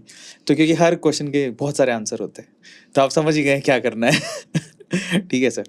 पहला सवाल, और मैं आपसे कुछ अच्छे अच्छे सवाल पूछूंगा, दोनों वे से पूछूंगा, एंटरप्रेन्योरशिप पे भी पूछूंगा और पॉलिटिक्स पे भी पूछूंगा। आपकी मर्जी है सर, आप जवाब दीजिएगा। नहीं जी, वो आप पे है। पहला सवाल रखते हैं, और आपको बहुत ही शॉर्ट में आंसर देना है। फर्स्ट क्वेश्चन है, आप के बारे में आपका क्या विचार है? मैं सीख रहा हूँ, स्टूडेंट हूँ, और किसी मंजिल तक पहुंचना है, बस उसी की तलाश में हूँ। सही पकड़े आप, मतलब आम आदमी पार्टी पूछ रहे थे हम। ठीक है, आपने किस वे में समझा पता नहीं, पर अच्छा जवाब दिया आपने। दूसरे सवाल तो आप समझ ही गए होंगे कि कैसे पास ऑन करना है आपको। अगला सवाल, एंटरप्रेन्योरशिप, एक शब्द, एक ही लाइन में आपको बताना है कि आपको इतनी महत्वपूर्ण क्यों लगती है। सेल्फ मेड से बढ़ के कोई चीज नहीं है। अगर आप सेल्फ मेड हैं, और वो एंटरप्रेन्योरशिप ही देती है। अगला सवाल, will Modi ji win the upcoming election? आपको लगता है कि मोदी जी अगला इलेक्शन जीत जाएंगे जो आने वाला है? अभी तो कोई कंपटीशन नजर नहीं आता, जीतना चाहिए। अगला सवाल, राम मंदिर के ऊपर आपके क्या विचार है? राम जो है वो हमारी आस्था का प्रतीक है, और जो है वो राम मंदिर बन रहा है, भव्य बनना चाहिए, और हमने भी उसमें कुछ सहयोग किया है, सबको सहयोग करना चाहिए। क्या बात है। चाहे हिंदू हो चाहे मुस्लिम हो, कोई फर्क नहीं पड़ता उससे? नहीं, अगर राम है तो वो राम तो हमारी जो है वो कड़कड़ में राम है। अगर आप ज़्यादातर मुसलमान लोग जो है वो यहीं से, कोई तुर्किस्तान से या अरब से नहीं आए थे, वो हम सब कन्वर्टेड लोग हैं। तो अगर हमारे पूर्वज हैं तो उनके पूर्वज भी हैं। अगला सवाल, इंडिया का मिशन मिशन डेवलपमेंट 2047 क्या हो सकता है? मोदी जी ने कहा है कि डेवलप्ड कंट्री होनी चाहिए। हमको भी उसी, जो जहाँ अमेरिका, चाइना, जर्मनी, फ्रांस खड़े हैं, उनके बराबर खड़े होना है। तो डेवलप्ड कंट्री होगी तो सबको अच्छा लगेगा। इसी मिशन पे हम लोग लगे हुए हैं। अगला सवाल सर, जो समाधान ग्रुप है, एक लाइन में आपको बताना है कि वो क्या है? इन स्किल्ड एंटरप्रेन्योरशिप डेवलपमेंट करने के लिए सिंगल विंडो सोल्यूशन। जी, ओके। अगला सवाल, यूथ के लिए अगर आपको सिर्फ एक लाइन में एक मैसेज देना हो तो वो क्या होगा? प्रोडक्टिव बनो। अगला सवाल सर, आरएसएस के बारे में आपका थॉट प्रोसेस क्या है, एक ही लाइन में? एक अच्छा संगठन है, एक जो है वो डेडिकेटेड संगठन है। हर कोई उनकी जो है वो दो पक्ष हैं उनके। एक पक्ष को देखो जो उनका डेडिकेशन है, दूसरे पक्ष पे जो है वो कंट्रोवर्सी हो सकती है, पर डेडिकेशन और सर्विस में कोई कंट्रोवर्सी नहीं। बहुत बढ़िया। अगला सवाल, जो इंडिया में आज़ादी के बाद से एक मुद्दा रहा है, हिंदू मुस्लिम मुद्दा, वो अगर आपके पास कोई एक सोल्यूशन हो एक ही लाइन में, तो वो क्या हो सकता है? भाईचारा बढ़ना चाहिए, एक दूसरे पे डाउट करना छोड़ना चाहिए, साथ रहे हैं, साथ रहेंगे और इसके बगैर इस मिल के हिंदुस्तान को आगे बढ़ाएंगे। क्या आप मूवीज़ देखते हैं? बहुत कम। बहुत कम। आपकी, अगर मैं फिर भी बहुत कम मूवीज़ में से अगर पूछूं कि आपकी फेवरेट मूवी कौन सी है, तो आप क्या कहेंगे? मैं भूल जाता हूँ, मेरे पास मेमोरी बहुत लंबी नहीं रखता मैं। तो अभी दृश्यम 2 देखी थी, अच्छी थी। बाकी मैं बहुत ज़्यादा पुरानी मेमोरीज रखता ही नहीं हूँ। आपका फेवरेट एक्टर कौन है सर? अमिताभ बच्चन। क्या बात है। आपका फेवरेट डायलॉग? मैं बता इतना देखता नहीं तो मेरे को डायलॉग याद भी नहीं रहता। उनकी कविताएं बहुत याद रहती हैं, अच्छी कविताएं हैं। तो बहुत उनके जो उनके फादर थे हरिवंश राय बच्चन जी, और उनकी जो मोटिवेशनल पोएम्स हैं मैं कभी कभी उनको सुनता हूँ। अच्छा, आपका खुद का तकिया कलाम क्या है? जैसे आप बैठे हो तो आपसे कोई बात कर रहा है तो एक शब्द जो आपसे रिपीटेडली निकलता है, वो क्या है? वो आप ही समझोगे, इतनी देर बात की है, मेरे को तो याद नहीं आ रहा। अच्छा ठीक है। अगला सवाल, आपकी पहली जॉब क्या थी सर? मैंने टाटा में पहली और आखिरी जॉब टाटा में की। और जो है वो मेरे को लगता है कि टाटा आज भी मेरा जो है वो रोल मॉडल है। उनसे जैसा एम्प्लॉयर, उनसे जैसा जो है वो कंपनी नहीं मिलेगी। नाम बड़े हो सकते हैं, बैलेंस शीट बड़ी हो सकती है, पर उतना बड़ा जो है वो दिल किसी का नहीं हो सकता जो टाटा ने इस देश के लिए किया है। तो मेरे रोल मॉडल तो हमेशा जो है वो टाटा, और टाटा को जो लीड करेंगे वही रहेंगे। बहुत बढ़िया। तो रैपिड फायर राउंड चल रहा है, दूसरा सवाल लेते हैं। ऐसी कौन सी चीज़ है जिस पे आपको जनरली गुस्सा आ जाता है? बहुत गुस्सा आ जाता है बीच में। कोशिश कर रहा हूँ, बहुत ऐसी बातों पे आता नहीं आना चाहिए, पर अक्सर आ जाता है। मैं उस पर काम कर रहा हूँ। मोस्ट कॉमन चीज़ क्या है कि जो इरिटेट हो जाता है? कभी भी किसी चीज़ पे भी, नॉर्मल, ये अच्छा नहीं है पर है। ओके। आपके काम में आपको सबसे ज़्यादा कौन सी चीज़ मोटिवेट करती है? दूसरों की हेल्प करना सबसे ज़्यादा मोटिवेट करती है। कि जब कोई इंडस्ट्री लगाता है और फ़ोन करता है तो फिर मज़ा आ जाता है, लगता है जीवन का पर्पस सफल हो गया। क्या बात है। आपका रोल मॉडल कौन है? मेरे गुरुदेव। आप हीरो किसे मानते हैं अपनी लाइफ का? अपनी मदर को। आपको सबसे ज़्यादा रहना कहाँ पसंद है, लखनऊ में या दिल्ली में? अपने घर के अंदर। घर के अंदर, घर लखनऊ में। आपका सबसे बड़ा डर क्या है? डरता हूँ मैं, मतलब सबसे ज़्यादा फेलोर से, लेकिन वो कहीं ना कहीं सीखता हूँ उससे। लगता है कि ये जो मिशन है नहीं कामयाब हुआ तो वो क्वेश्चन मार्क रहता है, वो डर है एक, क्योंकि नई चीज़ कर रहे हैं, ऐसा पहले कभी नहीं हुआ जो मैं कर रहा हूँ। बेंगलोर पहली बार आए हैं आप? नहीं, 7वीं 8वीं बार। 7-8 बार आए हैं। तो बेंगलोर की सबसे अच्छी चीज़ क्या लगती है आपको? मौसम। और सबसे बुरी चीज़? ट्रैफिक। हाँ मोस्ट कॉमन आंसर है। क्या बात है। नेक्स्ट क्वेश्चन, अगर किसी स्ट्रेंजर, जब भी किसी ऐसे मतलब जिसको आप जानते ही नहीं है, ऐसी कोई मेमोरी कि उससे मिले और वो आज तक आपकी याद ताज़ा है उसे मिलने की, ऐसा क्या हुआ था? मैं बहुत ऐसा कोई मिला नहीं मेरे को ऐसा नहीं याद है। ओके। अगला, आप अपनी स्पाउस यानी कि अपनी वाइफ से कहाँ और कब मिले थे? बस अरेंज मैरिज है तो शादी से पहले मिले थे और आज तक हाँ साथ में है। और अरेंज मैरिज। ओके। आपका फेवरेट फूड क्या है जो आप कभी भी खा लेते हैं? मैं फूडी हूँ, तो सही मौके पे कुछ भी मिल जाए बहुत अच्छे से खाता हूँ। क्या बात है, लखनऊ वाले वैसे फूडी होते हैं। अगला सवाल, एक ऐसा शब्द जिसको सुनना ही आपको पसंद नहीं है, वो शब्द सुनना ही नहीं चाहते आप? झूठ। अगला सवाल, आप बड़े कहाँ हुए, पैदाइश कहाँ की है और बड़े कहाँ हुए आप? सीतापुर हमारा जो है वो होम टाउन था, वहाँ बड़े हुए, मतलब पैदा हुए, और बड़े जो उसको कहते हैं ग्रेजुएशन करने लखनऊ आए, तो आज भी जो है वो लखनऊ के होके रह गए। एक ऐसी चीज जो आप आज भी मिस करते, एक ऐसी अपॉर्चुनिटी कि काश उस मैंने ग्रैब कर ली होती तो मैं आज कहीं और ही होता। नहीं, मैं ऐसे कुछ भी मिस नहीं करता। मैं जहाँ हूँ अच्छा हूँ, और जहाँ जाऊँगा वो भी अच्छा रहेगा। ये बस ख्वाब है और ये सफल होगा। एक ऐसा मोमेंट जब आपकी आंखों से आंसू आ गए थे, वो बहुत खुशी के बार आंसू भी हो जब सकते बहुत सारी चीज़ें जो है वो जब बात करते हैं परिवार के साथ, दिल खोल के बात करते हैं, तो वो परिवार ही है जिसके सामने कभी-कभी रोना भी होता है और हँसना भी होता है।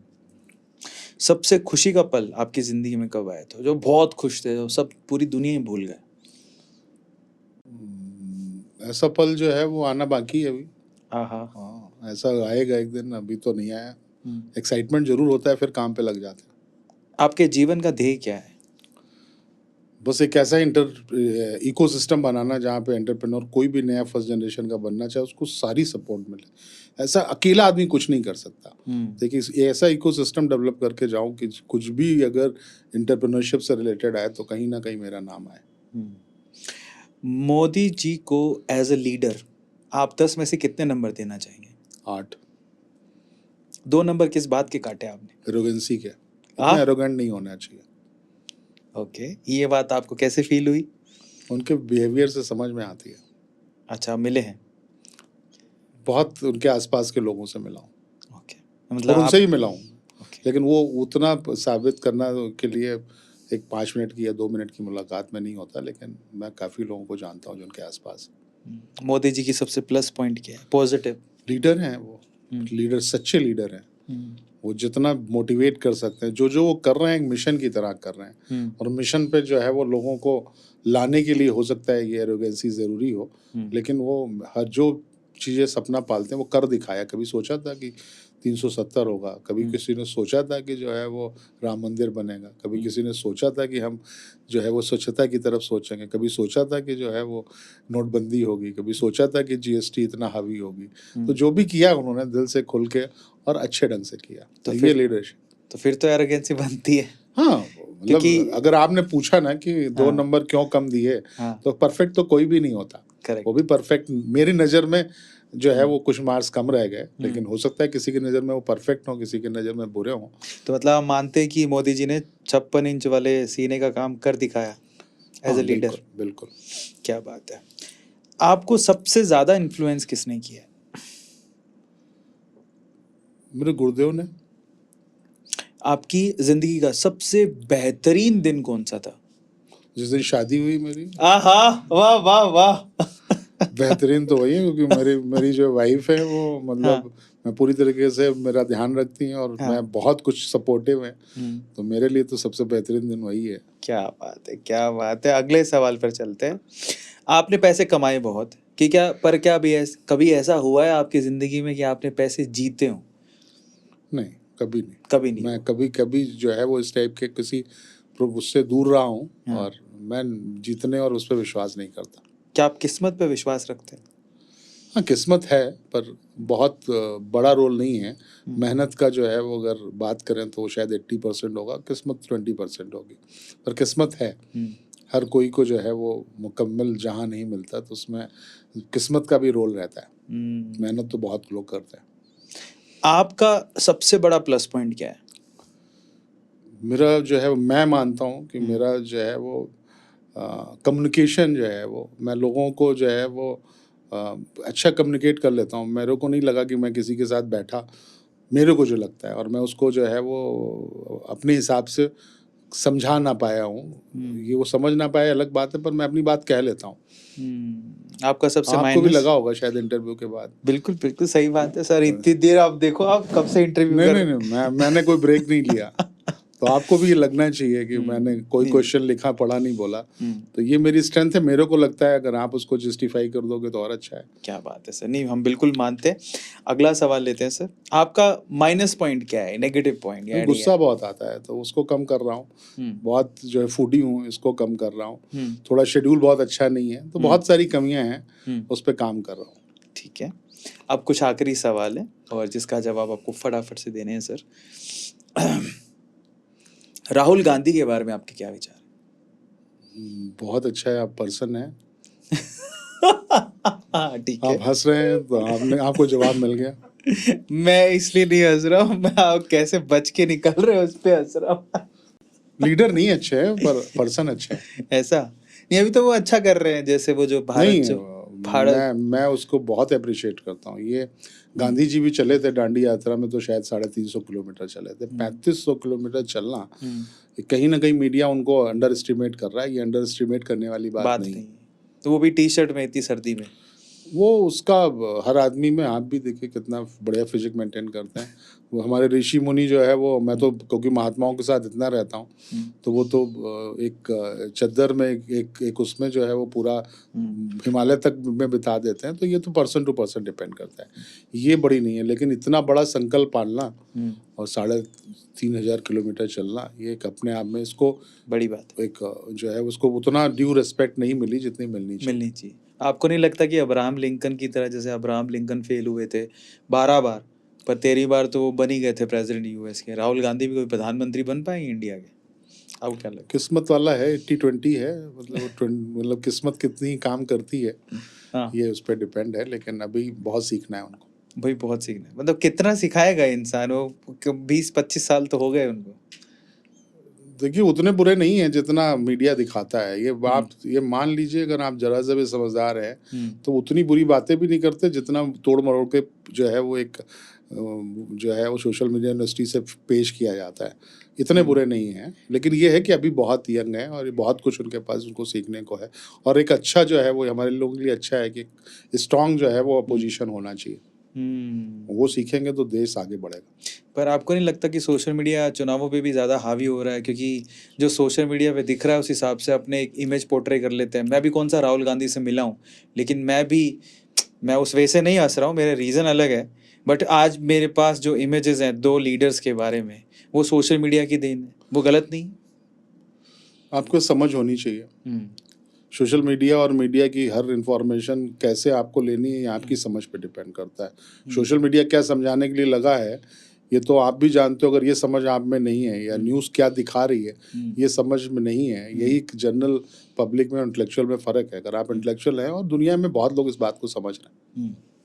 योगी जी के बारे में आपके क्या विचार हैं? क्योंकि मोदी जी अब, हाँ, हो सकता है कि तो अभी जो इलेक्शन है 2023 का वो जीत जाएं, बन जाएंगे 5 साल और, पर अभी धीरे धीरे भगवान करे उनकी सेहत बनी रहे, वो लंबे समय तक चलें। पर एक वक्त आता है, वाजपेयी जी का एक वक्त आया था, उन्होंने छोड़ा। आडवाणी जी का वक्त आया, उन्होंने छोड़ा। मोदी जी का वक्त आएगा, वो खुद ही कहेंगे रिटायरमेंट लेना है, जब तक समाज सेवा करनी। उसके बाद आपको क्या लगता है कि बीजेपी की तरफ से या फिर संघ की तरफ से अगला प्रधानमंत्री का कैंडिडेट कौन होगा? मैं भविष्यवक्ता तो हूँ नहीं, लेकिन योगी जी अच्छे लीडर हैं। बहुत कुछ वो चेंज लाए हैं, खासकर लॉ एंड ऑर्डर बहुत बेहतर किया है उन्होंने।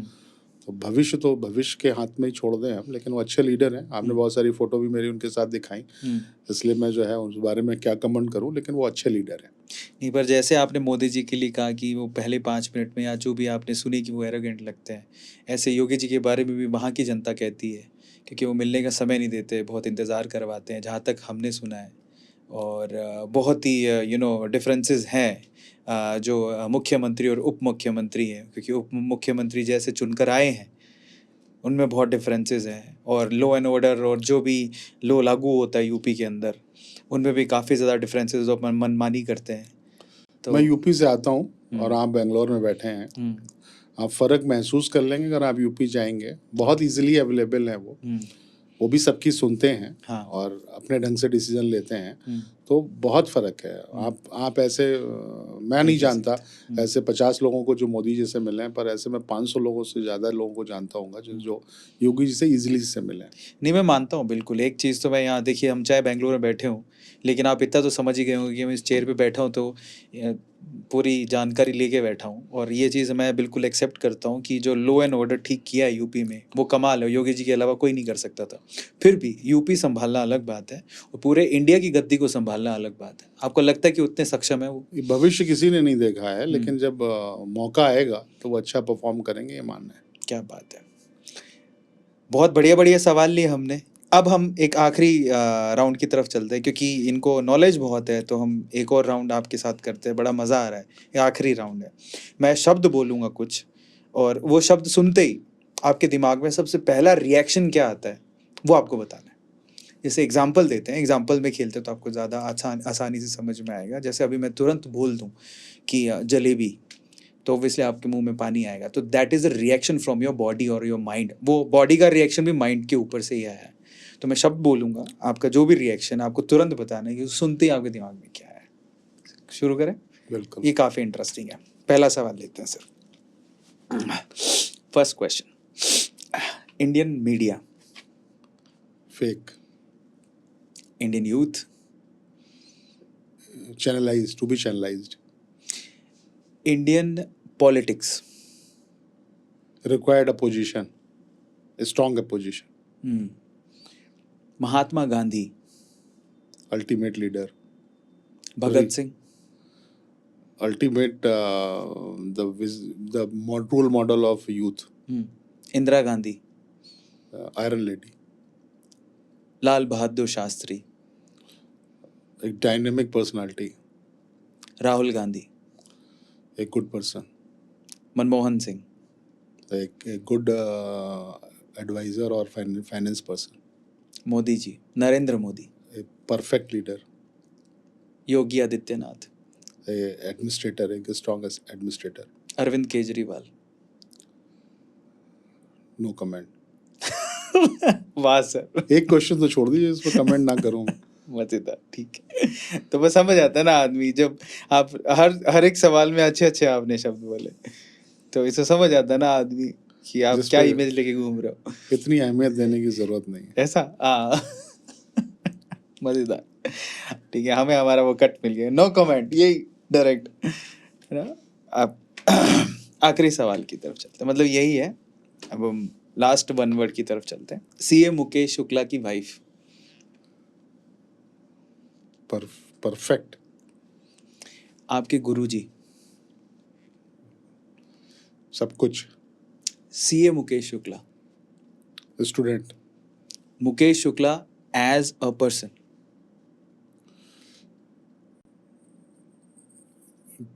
Ready for something new, Mukesh Shukla as a politician,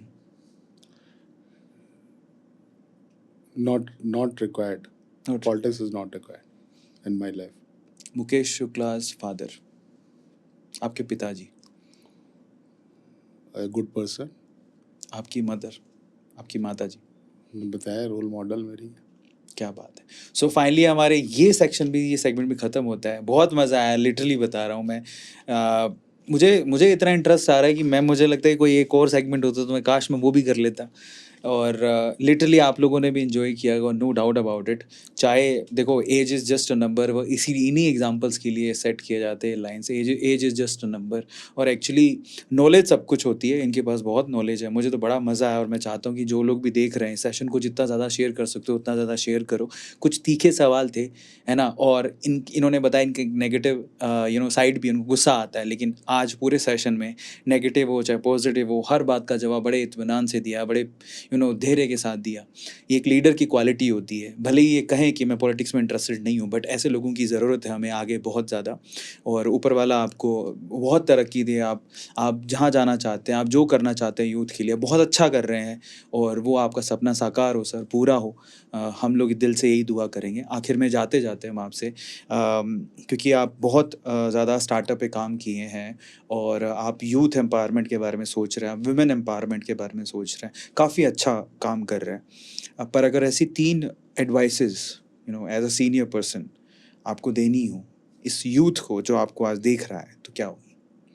सबसे पहला तो ये है कि यूथ को हमको बताना है कि अपने को प्रोडक्टिव बनाएं। वो हमको देखना पड़ेगा कि हम कितना काम जो है, अगर पढ़ाई कर रहे हैं तो हम कितना ड्यूरेशन अपने एजुकेशन पे दे रहे हैं। हम कितना जो है वो टाइम वेस्ट कर रहे हैं, उसको थोड़ा-सा कम करके हमको अगर ज़्यादा नॉलेज गेन करने पे लगाएँगे, तो यही टाइम है जो आपको बनाएगी, भविष्य आपका निर्धारित करेगी। इसको वेस्ट नहीं करना है, इसका हर मिनट का यूटिलाइज़ेशन करना है। एन्जॉयमेंट भी आपका जो है वो एक तरीके का जो है वो टाइम को एन्जॉय करना भी आपका पार्ट होना चाहिए। पर ये नहीं होना चाहिए कि आपने अपने टाइम को जो है वो कहीं पे भी वेस्ट किया। ये आप अपनी डेली बेसिस पे, मंथली बेसिस पे, ईयरली बेसिस पे अपनी एनालिसिस करें और ज़्यादा से ज़्यादा नॉलेज गेन करें, क्योंकि यही प्ले करने वाली है फ्यूचर में। बहुत बढ़िया, बहुत-बहुत धन्यवाद सर। और ये नेवर एंडिंग सेशन होना चाहिए और मैं चाहता हूँ कि अगली बार, अभी तो टाइम कंस्ट्रेंट है, आपकी फ़्लाइट भी है, आपको जाना है, बट मैं चाहूँगा कि अगली बार जितने भी लोग सेशन देख रहे हैं, सबसे पहले तो आप ये बताइएगा कि सर के कौन से सवाल का जवाब आपको सबसे अच्छा लगा, कौन सा सवाल आपको सबसे अच्छा लगा। मेरी जगह अगर आप होते तो सर से क्या सवाल पूछते, कमेंट सेक्शन में लिखिएगा।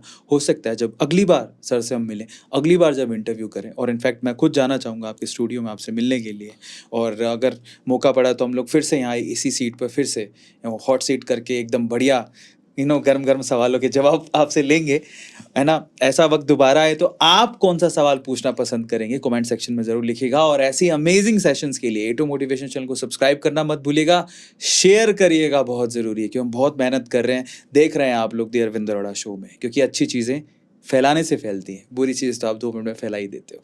Do take care yourself, enjoy करो और शेयर, सब्सक्राइब एंड लाइक। मिलते हैं अगली वीडियो में। Thank you, thanks a lot.